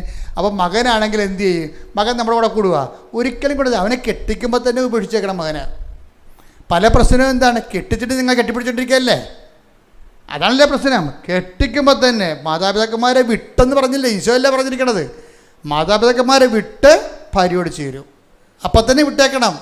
അത് 90ാമത്തെ വയസ്സും പിടിച്ചോണ്ടിരിക്കുകയാണ്. ഒന്നും പ്രതീക്ഷിക്കരുത് എന്ന് കർത്താവ് പറയും. ഇനി എന്താ വിടണത്? എന്നേക്കും നിങ്ങളോടെ ആയിരിക്കാൻ മറ്റൊരാശ്വാസകൻ. അതാണ് വിഷയം. മകനൊരു ആശ്വാസകനാണ്, ഭർത്താവ് ഒരു ആശ്വാസകനാണ്. ഈ സംഭവമൊക്കെ കുറച്ച് കഴിയുമ്പോൾ ചത്തുപോകും. എന്നിട്ട് നമ്മൾ കുഴിക്കാൻ പോയി കഴിഞ്ഞാൽ 8 മണിക്കത്തെ കുർബാനയും കൂടിയിട്ട് കുഴിക്കാൻ പോയി പ്രാർത്ഥിച്ചിട്ട് അവിടെ തന്നെ ഇരിക്കും. എന്താണ്? പഴയ കാര്യവും ഓർത്തുകൊണ്ടിരിക്കും. എന്തൊക്കെ ആളെ വിട്ടുപോയില്ലേ? വിട്ടതായിട്ട് നേരത്തെ കൂട്ടണം മക്കളെ. കൂട്ടി എഴുതി തള്ളണം. എന്താ കാര്യം വെച്ച് കഴിഞ്ഞാൽ എപ്പോഴായാലും ഈ നമ്മുടെ കയ്യിലുള്ളതെല്ലാം ഈശോ പറഞ്ഞല്ല, നിങ്ങൾ സമ്പാദിച്ചതെല്ലാം ആരുടേത് ആകും അല്ലേ? ചോദ്യമല്ലേ? അടിപൊളി ചോദ്യമല്ലേ? ക്രിസ്തുവിനെ അറിയണം, അല്ല ക്രിസ്തുവിൻ്റെ ആനുകൂല്യം കൊണ്ട് ജീവിതകാലം മുഴുവൻ ജീവിക്കാനൊന്നുമില്ല. ക്രിസ്തു തന്നെയാണല്ലോ പിതാവിൻ്റെ ആനുകൂല്യം. കയ്യടിക്കട്ടെ, ശ്രദ്ധിക്കട്ടെ. ഹല്ലേലൂയ, ഹല്ലേലൂയ, ഹല്ലേലൂയ, ഹല്ലേലൂയ. ആരാധന, ആരാധന. നിന്നെ സ്വന്തമാക്കുവാൻ ഈ ആരാധനയിലൂടെ എന്നെ അഭിഷേകം ചെയ്യണമേ. ഹല്ലേലൂയ. നിന്നെപ്പോലൊരു ദൈവമില്ല, ഉന്നതനേ അത്യുന്നതനേ, നിന്നെപ്പോലൊരു ദൈവമില്ല. അത്ഭുതമാ അതിശയമാ നീ മാത്രമേ ദൈവമെന്നും. അത്ഭുതമാ അതിശയമായി നീ മാത്രമേ ദൈവമെന്നും. പരിശുദ്ധ പരമദിവ്യകാരുണ്യത്തിന് ആരാധനയും സ്തുതിയും പുകഴ്ചയും പരിശുദ്ധ പരമദിവ്യകാരുണ്യത്തിന് ആരാധനയും സ്തുതിയും പുകഴ്ചയും ഉണ്ടായിരിക്കട്ടെ. അതായത് എന്നേക്കും നിങ്ങളുടെ ആയിരിക്കാൻ മറ്റൊരാശ്വാസം അയച്ചു തരികയും ചെയ്യും. ആബ്സൻസിൻ്റെ കാര്യം ഇതുപോലെ ചില സമയത്ത് നീ ഞങ്ങളോട് ഇങ്ങനെ ചെയ്തത് എന്താണ്? ഞാൻ നിൻ്റെ പിതാവും കൂടി എന്തോരം നിന്നെ അന്വേഷിച്ചതെന്നറിയാമോ? നിങ്ങൾ എന്തിനാണ് എന്നെ അന്വേഷിച്ചത്? എന്തിനാണ് നിങ്ങൾ ആദി കൊണ്ടത്? എന്തിനാണ് നിങ്ങൾ ഉത്കണ്ഠപ്പെട്ടത്? എന്തിനാണ് നിങ്ങൾ കണ്ണീർ വാർത്തത്? എന്താ കാര്യം? ഇത് പിതാവിൻ്റെ സമയമാണെന്ന് അറിയാൻ പാടില്ലേ? പിതാവിൻ്റെ സമയം എന്താണ്? ഇത് പരിശുദ്ധാത്മാവിനെ സ്വീകരിക്കാനുള്ള സമയം. ഓരോ വേദന സമയങ്ങളും, മക്കൾ കൈവിട്ട്, ഭർത്താവ് കൈവിട്ട്, ഭാര്യ മരിച്ചെന്നൊക്കെ പറയുന്ന ഓരോ കാലങ്ങളും എന്തിൻ്റെതാണ്? എന്നേക്കും നിങ്ങളുടെ ആയിരിക്കും. ആരും എന്നേക്കും നിങ്ങളുടെ ആയിരിക്കത്തില്ല, ഉറപ്പല്ലേ? എന്നേക്കും ആയിരിക്കത്തില്ല മക്കളെ. നിങ്ങൾ 10 മാസം ചുവന്ന കാര്യത്ത് ഒന്നും പറയണ്ട, അത് അവസാനിപ്പിക്കട്ടെ. ഒരു കഥയില്ല, ആരുടെ ക്ലെയിം ഉണ്ടാക്കേണ്ട കാര്യമില്ല. ഒരു ക്ലെയിം മാത്രം. എന്താ സംഭവം? എന്നേക്കും നിങ്ങളുടെ കൂടെ ആയിരിക്കാൻ പ്രാർത്ഥിച്ചേ. കർത്താവേ, അങ്ങയുടെ പൊന്നുപോലത്തെ വചനം സൗജന്യമായി നൽകിക്കൊണ്ട് എന്നേക്കും എന്റെ കൂടെ ആയിരിക്കാൻ പിതാവിന് ലഭിക്കുന്ന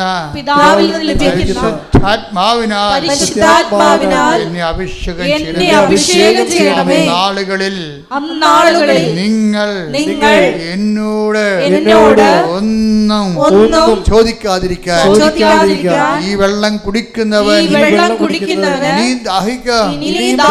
ഞാൻ തരുന്ന വെള്ളം കുടിക്കുന്നവർക്ക് ദാഹിക്കുകയില്ല.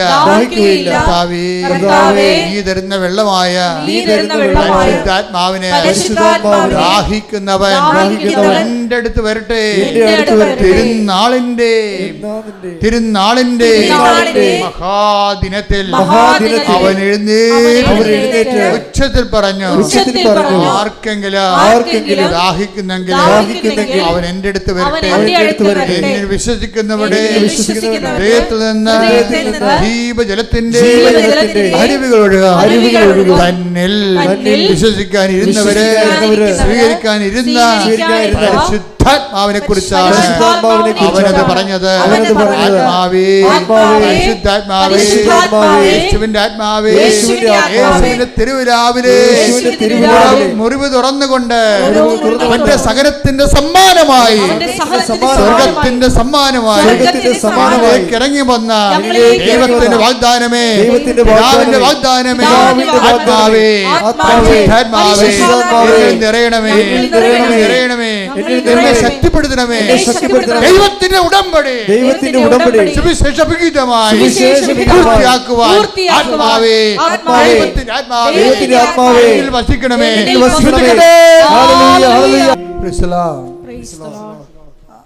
അമേരിക്കയിൽ ധ്യാനിപ്പിച്ചപ്പോഴേ അവിടെ ഫിലാഡൽഫിയയിൽ അവിടെ ധ്യാനിപ്പിക്കാൻ എന്നെ വിളിച്ച അച്ഛൻ ഫിലിപ്പച്ചൻ, ലെനിനച്ഛൻ എന്നോട് ചോദിച്ചു, ഞാൻ പോരുന്നതിനോട് മുമ്പ് ചോദിച്ചു, അച്ഛാ എപ്പോഴും ഞാൻ കരഞ്ഞുകൊണ്ടിരിക്കണേ, കർത്താവിൻ്റെ കാര്യങ്ങൾ കേൾക്കുമ്പോൾ എൻ്റെ കണ്ണ് നിറയും. കുർബാന അർപ്പിക്കുമ്പോൾ എൻ്റെ കണ്ണ് നിറയും. കുർബാന അർപ്പിക്കുമ്പോൾ എൻ്റെ കണ്ണ് നിറയും. കർത്താവിൻ്റെ കാര്യങ്ങൾ കേൾക്കുമ്പോൾ ആരുടെയെങ്കിലും ദൈവാനുഭവം വരുമ്പോൾ എൻ്റെ കണ്ണ് നിറയും. എനിക്ക് ഭയങ്കര ചമ്മൽ തോന്നണം അച്ഛാന്ന് പറഞ്ഞ് എന്നെ മാറ്റി മുറി കൊണ്ടുപോയി വെച്ച് ചോദിച്ചതാണ്. ആത്മീയ കാര്യമായതുകൊണ്ട് നിങ്ങൾക്കും ഇത് ചിലപ്പോൾ ഗുണം ചെയ്യുമെന്ന് വിചാരിച്ചുകൊണ്ടാണ് ഞാൻ നിങ്ങളോട് പറയണത്. അപ്പോൾ എന്നോട് ചോദിച്ചാൽ അത് എന്താണെന്ന് ചോദിച്ചു. അപ്പോൾ ഞാൻ പറഞ്ഞു അച്ഛൻ അപ്പോൾ അച്ഛൻ CP വർക്കി അച്ഛൻ്റെ പുസ്തകം ഒന്ന് വായിക്കണം, ജീവൻ്റെ പ്രകാശം എന്ന് അതിൻ്റെ പേരെന്ന് ഞാൻ പറഞ്ഞു. CP വർക്കി അച്ഛനെ മരിച്ചുപോയി. നമ്മുടെ ഷാലോവിൻ്റെ അച്ഛനായിരുന്നു. ഷാലോവിൻ്റെ സ്പിരിച്വൽ ഫാദറായിരുന്നു, വലിയ അച്ഛനായിരുന്നു. അപ്പോൾ അദ്ദേഹം ഒരു പുസ്തകം എഴുതിയിട്ടുണ്ട്, ജീവൻ്റെ പ്രകാശം. അതിൻ്റെ അകത്ത് ഒരു വാക്ക് മുഴുവനും കണ്ണീരിൻ്റെ വരങ്ങളെക്കുറിച്ച്, ദ ഗിഫ്റ്റ് ഓഫ് ടീയേഴ്സ്. ഇപ്പോൾ ഞാൻ ഇവിടെ വന്നപ്പോൾ നമ്മുടെ സെക്ഷൻ ആൾക്കാർ അത് തന്നെയാണ് പറഞ്ഞുകൊണ്ടിരിക്കുന്നത്. ഇപ്പോൾ ഞാൻ ഇത് തമ്മിൽ ഇൻ്റർ കണക്റ്റഡാണ്. അച്ഛൻ പറഞ്ഞത് ഈ ആഴ്ചയിൽ, അതായത് ഏഞ്ചൽസ് താര എന്ന് പറഞ്ഞൊരു മോള് ഉടമ്പടി എടുത്ത്. ഇപ്പോൾ ഏഞ്ചൽ താരയുടെ പ്രശ്നം എന്ന് വെച്ച് കഴിഞ്ഞാൽ അവൾ MSc സ്റ്റുഡൻ്റാണ്, കെമിസ്ട്രി. പക്ഷേ അവളുടെ തീസിസ് എല്ലാം റിജക്റ്റ് ചെയ്യണം. അവിടെ ഈ ഗൈഡുമാരുടെ ഭാരം താങ്ങണം എന്തുമാത്രം ഈ മക്കൾക്ക് ഉണ്ടെന്നറിയാമോ? ഈ ഗൈഡുമാരായിട്ടുള്ളവരോടൊന്ന് കേൾക്കണേ, നിങ്ങളുടെ താഴെ വർക്ക് ചെയ്യുന്നവരോട് കുറച്ച് കരുണ കാണിക്കണം. നിങ്ങളുടെ വിദ്യാഭ്യാസത്തിൻ്റെയും സങ്കീർണമായ നിങ്ങളുടെ ഔന്നത്യം അവിടെ മേലെ അടിച്ചേൽപ്പിക്കാൻ വേണ്ടി നോക്കിയിട്ട് കാര്യമില്ല. അവരുടെ ടെൻഷൻ, അവരാണെങ്കിൽ പ്രോജക്റ്റ് ചെയ്യുന്നവർ അനുഭവിക്കുന്ന ടെൻഷൻ നിസ്സാര ടെൻഷനല്ല. ഒത്തിരിപ്പേര് അമ്മ ഉടമ്പടിയിൽ ഒരു രക്ഷപ്പെടുത്തിയിട്ടുണ്ട്, ഞാൻ ആ സാക്ഷ്യം കേട്ടിട്ടുണ്ട്. അപ്പോൾ ഇവരുടെ പ്രശ്നം എല്ലാം ക്യാൻസൽ ചെയ്ത് കളയും, എല്ലാം ഒരു ഡീപ്രമോട്ട് ചെയ്ത് കളയും, ഒരു പ്രോജക്റ്റും അംഗീകരിക്കത്തില്ല. ഇവർക്ക് ഭ്രാന്ത് പിടിച്ചു. എന്നാൽ ഇവൾ എബോവ് ആവറേജ് നല്ല എലഗൻറ്റ് സ്റ്റുഡൻ്റാണ്, നല്ല കോൺഫിഡൻസ് ഉള്ള ആളാണ്. പക്ഷേ ഇയാളുടെ അടുത്ത് തോറ്റു പോകണം. അപ്പോൾ അവൾ അവസാനം ജീവിതം അടിയറ വെച്ച് ഇപ്പോൾ ആരോ പറഞ്ഞ് ഉടമ്പടി എടുത്ത അമ്മ മാതാവ് ഹെൽപ്പ് ചെയ്യുമെന്ന് പറഞ്ഞു. ഉടനെ കൊച്ചു വന്ന് ഉടമ്പടി എടുത്ത്, ഈ ഏഞ്ചൽ താര വന്ന് ഉടമ്പടി എടുത്ത് കഴിഞ്ഞപ്പോൾ പിന്നീട് ലൈഫ് ഉടമ്പടി.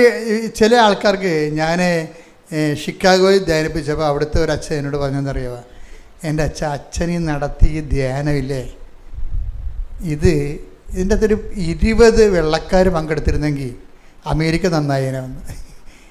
ഞാൻ എന്താ അങ്ങനെ പറയണത്? അല്ല, അവർ ഉടമ്പടി അവർ ചെയ്തില്ല, പക്ഷേ അവർ വിശ്വസിക്കുന്ന കാര്യം കൃത്യമായിട്ട് ചെയ്തിരിക്കും. ഉടമ്പടിയുടെ ഈ കാര്യം എല്ലാം അവർ ചെയ്യും. നമുക്കിനി അങ്ങനൊന്ന് ചിന്തിക്കുക അച്ഛാന്ന് പറഞ്ഞിട്ട് പോയി. എന്നുവെച്ചാൽ ആ മലയാളികളെന്ന് പറയുമ്പോൾ പകുതി ചെയ്യും, ഈ ഞാൻ പറഞ്ഞു വവ്വാലി കടിച്ച പോലെ ഇരിക്കും, പകുതി കടിക്കും, താഴെ കളയും. ഉടമ്പടി ഒരിക്കലും അങ്ങനെ ചെയ്യരുത്. ഈ ഏഞ്ചൽ സിദ്ധാരയുടെ ഉടമ്പടി ഗുണമെന്ന് പറയണത് അവൾ ചെയ്യണ കാര്യങ്ങൾ പക്ക സീരിയസ് ആയിരിക്കും. അതാണ് ഒരു ഉടമ്പടി. അവൾ ആദ്യമേ എഴുതിയ എന്താണെന്നറിയാം, പരിശുദ്ധാത്മാവിന് നൽകണമെന്ന് എഴുതിയിരിക്കണം. ആദ്യം ഇത്രയും പ്രസംഗങ്ങളുണ്ട് കൊച്ചിന്, പക്ഷേ ആദ്യം എഴുതിയിരിക്കണം എന്താണ്, എനിക്ക് പരിശുദ്ധാത്മാവിനെ നൽകണം. അത് ആ സെക്കൻഡ്. ദൈവത്തിലേത് പ്രശ്നം എന്ന് വെച്ചാൽ നമുക്ക് അലോട്ട് ചെയ്യാൻ പ്രൊവിഷനുള്ള സംഭവത്തെ ആദ്യം വെച്ചാൽ കിട്ടാൻ എളുപ്പമാണ്. എന്താണ് ആദ്യം കിട്ടാൻ എളുപ്പമെന്ന് പറയും. ഇപ്പം നമ്മൾ പറയും ചിക്കൻ ബിരിയാണി കഴിക്കാൻ വേണ്ടി ചെല്ലാമെന്ന് പറഞ്ഞാൽ ആ ഹോട്ടലിൽ ചെന്ന് വെച്ചും നമ്മൾ ഹോട്ടലിൽ തിരക്കി നടക്കേണ്ടി വരും. കിട്ടണ കഴിക്കാമെന്ന് പറഞ്ഞ് ചെന്നാലാ അതൊക്കെ ഫ്രൈഡ് റൈസും കഴിച്ചിട്ട് പോരാ, ഒരു കുഴപ്പമില്ല, അവിടെ ഉള്ള എന്താ കഴിക്കാം. അതുപോലെ ദൈവത്തിന് തരാൻ എളുപ്പം എന്താ, പരിശുദ്ധാത്മാവിനെയാണ്. കാര്യം പരിശുദ്ധാത്മാവിന് ഒരിക്കലും തരണയല്ല പ്രശ്നം, സ്വീകരിക്കണതിനാണ് പ്രശ്നം. മനസ്സിലായില്ലേ? പരിശുദ്ധാത്മാവ് സൗജന്യ ദാനമാണ്, പക്ഷെ തരണതല്ല പ്രശ്നം, താങ്ങത്തില്ല, അതാണ് പ്രശ്നം. നമ്മൾ ഈ ഉടമ്പടി മുഴുവൻ ചെയ്യണത് പരിശുദ്ധാത്മാവിനെ സ്വീകരിക്കാനുള്ള ഇൻഫ്രാസ്ട്രക്ചർ ഡെവലപ്പ് ചെയ്യാൻ. എന്താ കാര്യം? ഈശോ പറഞ്ഞെന്താണ്, ഈ ആത്മാവിനെ സ്വീകരിക്കാൻ ലോകത്തിന് പറ്റത്തില്ലെന്ന് പറഞ്ഞില്ലേ, അതാണ് പ്രശ്നം. തരണതിനൊരു പ്രശ്നമില്ല. ഞാൻ എൻ്റെ പിതാവിനോട് ചോദിക്കുകയും എന്തെങ്കിലും നിങ്ങളുടെ വിചാരിക്കാം മറ്റൊരു ആശ്വാസം അയച്ചു തരികയും ചെയ്യും, തന്നിട്ട് കാര്യമില്ല, പക്ഷേ നമുക്ക് സ്വീകരിക്കാൻ പറ്റത്തില്ല. അതെന്താണ്? ആ വചനം എടുത്ത് ശ്രുതികട്ടെ. ഹല്ലേലൂയ. 14:17 യോഹന്നാന്റെ സുവിശേഷം. ഈ സത്യാത്മാവിനെ സ്വീകരിക്കാൻ ലോകത്തിന് സാധിക്കുകയില്ല. ലോകത്തിന് സാധിക്കുകയില്ല. ഈ ലോകമാണ് ഈ പ്രോബ്ലം നിൽക്കുന്നത്. ഈ ലോകത്തെ ഹരിച്ചു കളയാൻ വേണ്ടിയാണ് നമ്മൾ ഉടമ്പടിയിൽ ഓരോ പൊസിഷൻ വെച്ചിരിക്കുന്നത്. നിങ്ങളുടെ സ്റ്റാറ്റസ് ലോ ചെയ്യുമ്പോൾ നിങ്ങൾ വലിയ ഞാൻ തഹസിൽദാരാണ്, കളക്ടറാണ്, അതുകൊണ്ട് ഞാൻ ഉടമ്പടി എടുക്കത്തില്ല എന്നൊക്കെ പറഞ്ഞില്ലേ. അപ്പോൾ പിന്നെ എടുക്കുന്നവരെന്ന് പറയണത്, പിന്നെ എടുക്കുന്നവർ അത് കരുതിക്കൂടി എടുക്കാം. ശരി, കുറച്ച് പ്രാർത്ഥിക്കാം, 5-6 ദിവസം നല്ലോണം പ്രാർത്ഥിക്കാം, എന്തെങ്കിലും നടക്കുമെന്ന് നോക്കട്ടെ. അങ്ങനെ കുറേ പെരിച്ചാഴികൾ ഉടമ്പെടുത്തിട്ടുണ്ട്. എന്ന് വെച്ച് കഴിഞ്ഞാൽ അത് കുറച്ച് നോക്കാമെന്ന് പറഞ്ഞത് അങ്ങനെയല്ലേ സംഭവം. അത് ലോകാരൂപിയാണ്, അവരതൊന്നും ചെയ്യത്തുമില്ല. അതാണ് ഈശോ പറഞ്ഞത്. തരുന്നതിന് കുഴപ്പമില്ല, സ്വീകരിക്കാനാണ് കുഴപ്പം. സ്വീകരിക്കാൻ എന്താണ്? ഞാനെങ്ങനെ പത്രം കൊടുക്കണത്? അവരല്ലേ നമ്മളെ വിളിക്കുക, തന്തക്ക് വിളിക്കുക, അത് തോന്നിയ ദിവസം പറയുക. അപ്പം അവരെങ്ങനെയാണ് അത് ചെയ്യണത്? കഴിഞ്ഞ ദിവസം വിജയകുമാർ സാർ പറഞ്ഞു, ഞാൻ യൂത്തിൻ്റെ ഒരു സർക്കിൾ ഉണ്ടാക്കാൻ പോവുകയാണ്. എന്തിനാണ്? കൂട്ടത്തോടെ സുവിശേഷ വേല ചെയ്യാൻ. ഒറ്റക്ക് പോയി കഴിഞ്ഞാൽ ആൾക്കാർ എന്തെങ്കിലുമൊക്കെ പറയുമ്പോൾ അവർക്ക് മനസ്സുമെടുക്കും. ഞാനൊന്നും മിണ്ടില്ല. അങ്ങനെ പുള്ളിക്ക് ചെയ്യട്ടെ എന്ന് വിചാരിച്ചു. പക്ഷേ കൃപാസനത്തിൽ എന്താണ്? ഒറ്റക്ക് പോകണം. തന്തയ്ക്ക് വിളി കേട്ടാലും ഒറ്റക്ക് പോകണം. എന്താ കാര്യം? നിൻ്റെ കൂടെ മാതാവുണ്ടെന്നുള്ള ബോധ്യം. സഞ്ചാരി മാതാവല്ലേ അല്ലേ? അല്ല കൂട്ടം കൂടി ആയിട്ടാണ് പോണത്? അല്ല, ഒറ്റക്ക് പോകണം. കർത്താവിൻ്റെ കൂടെയുണ്ട്, ഞാൻ നിന്നെ ആശീർവദിച്ച് അയക്കുന്നു. അപ്പോൾ അപ്പോഴാണ് ദൈവത്തിൻ്റെ ഇവാഞ്ചലിസ്റ്റ് പ്രേക്ഷിതനായി പോണത്. അല്ല, ഇത് പാർട്ടി പ്രവർത്തനമല്ലല്ലോ, കൂട്ടം കൂടി പോയി വട്ടുപിടിക്കുകയല്ലല്ലോ.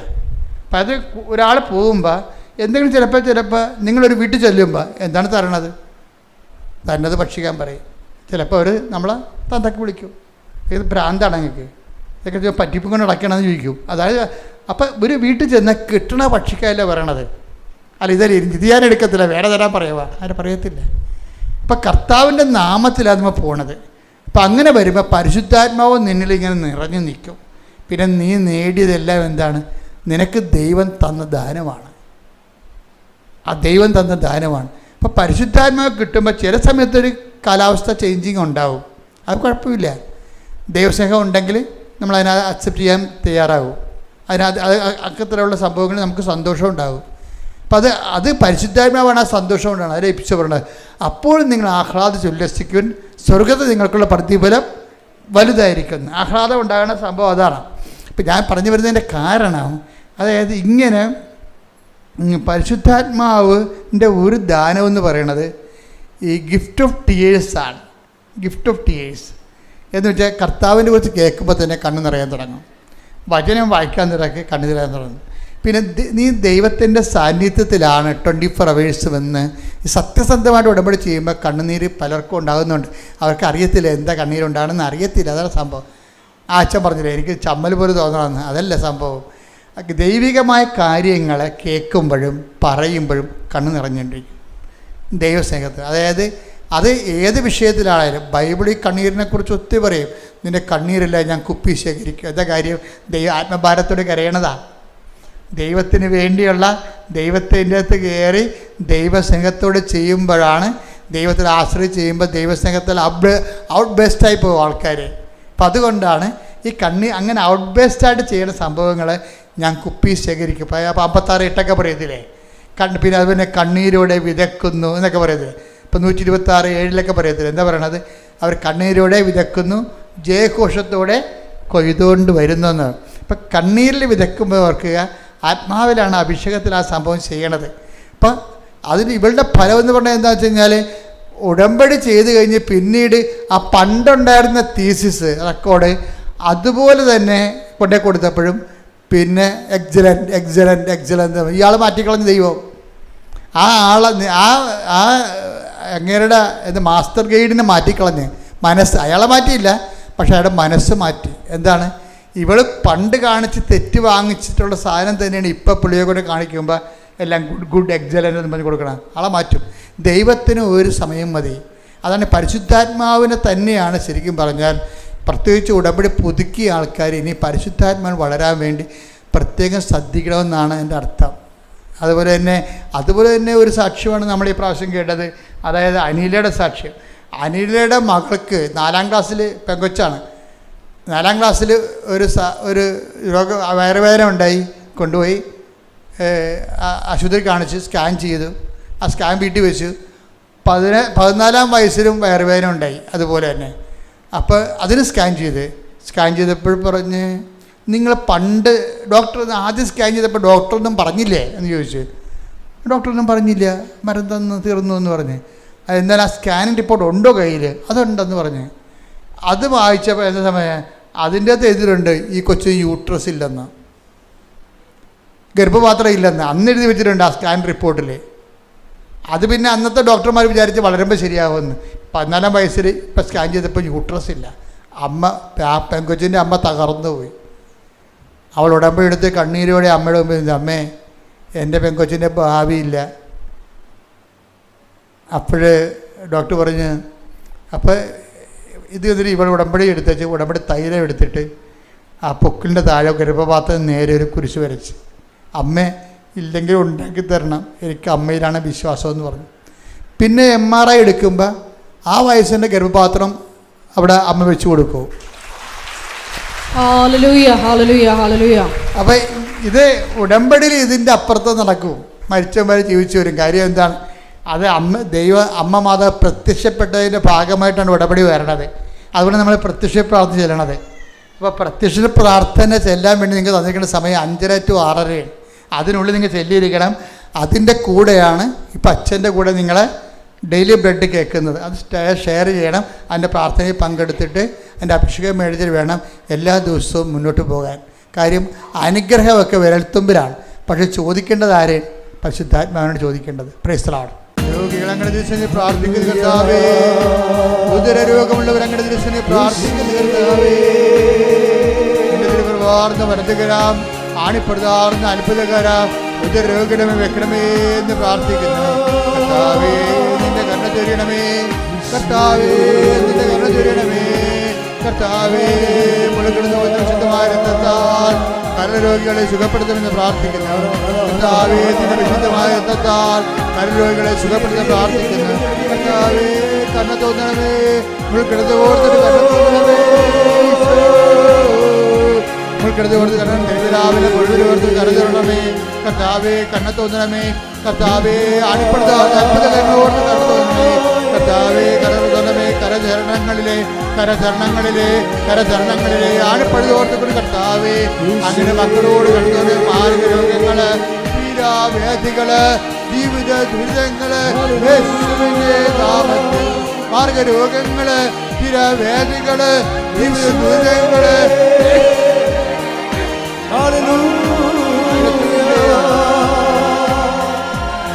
സ്തോത്രം.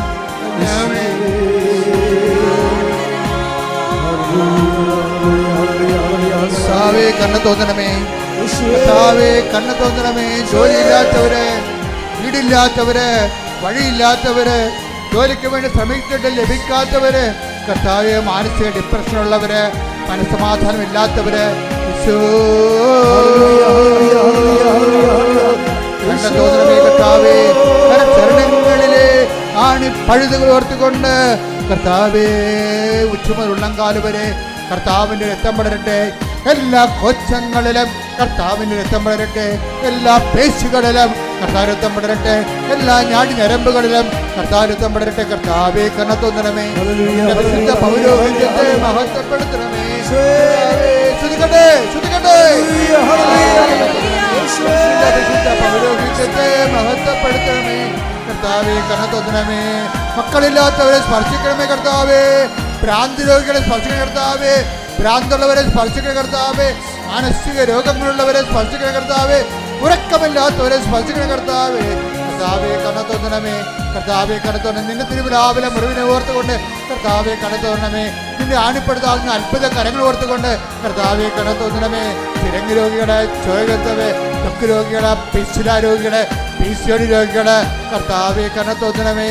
കർത്താവേ സ്പോണ്ടിലോസിസ് അസുഖമുള്ളവരെ കണ്ണ തോന്നണമേ കർത്താവേ. ഓട്ടിസം രോഗികളെ കണ്ണ തോന്നണമേ കർത്താവേ. അപസ്മാര രോഗികളെ കണ്ണ തോന്നണമേ കർത്താവേ. കർത്താവേ കണ്ണ തോന്നണമേ. എൻ്റെ കർത്താവിൻ്റെ ഉന്നതമായ നാമത്തിൽ, സഭയുടെ അധികാരത്തിൽ, കുരിശിൻ്റെ അടയാളത്തിൽ, ദൈവത്തിൻ്റെ ശക്തിയാൽ മാരക രോഗങ്ങള്, തീരാവേദികള്, ജീവിത ദുരിതങ്ങള് യേശുവിന്റെ നാമത്തില്, യേശുവിന്റെ നാമത്തില് മാറിപ്പോകട്ടെ. ശ്രുതിക്കട്ടെ ശ്രുതിക്കട്ടെ. കണ്ണുകളടച്ച് കൈകൾ കൂപ്പി കർത്താവിൻ്റെ സാന്നിധ്യം നിറഞ്ഞു നിൽക്കുന്ന സമയമാണ്. കൈകൾ ഒതുക്കി വെച്ചുകൊണ്ട് മാതാവിൻ്റെ മാധ്യസ്ഥ ഈശോൻ്റെ സന്നിധിയിലേക്ക് വരാനിടയാക്കിയ ഇന്നത്തെ ദിവസത്തെ ഓർത്തുകൊണ്ട് മനസ്സുകൊണ്ട് നന്ദി പറയുക. മലമൂത്രങ്ങൾ അറിയാതെ പോകുന്ന രോഗിയെ കർത്താവ് കാണിക്കുന്നുണ്ട്. ആ രോഗിയെ കർത്താവ് സുഖപ്പെടുത്തിയിരിക്കുന്ന 67 വയസ്സിനും 57 വയസ്സിനും ഇടയ്ക്കാണ് ആ രോഗിയുടെ പ്രായം. കർത്താവ് വ്യക്തിയെ കിടക്കുമ്പോൾ വെറുതെ ആ വ്യക്തിക്ക് ബോധമില്ല, മലമൂത്രങ്ങൾ അറിയാതെ പോയിക്കൊണ്ടിരിക്കുന്ന ഭയങ്കരമായ സങ്കടമാണ് ആ കുടുംബത്തിന്. കർത്താവ് അത് ഏറ്റെടുക്കുന്നതായി കാണിക്കുന്നുണ്ട്.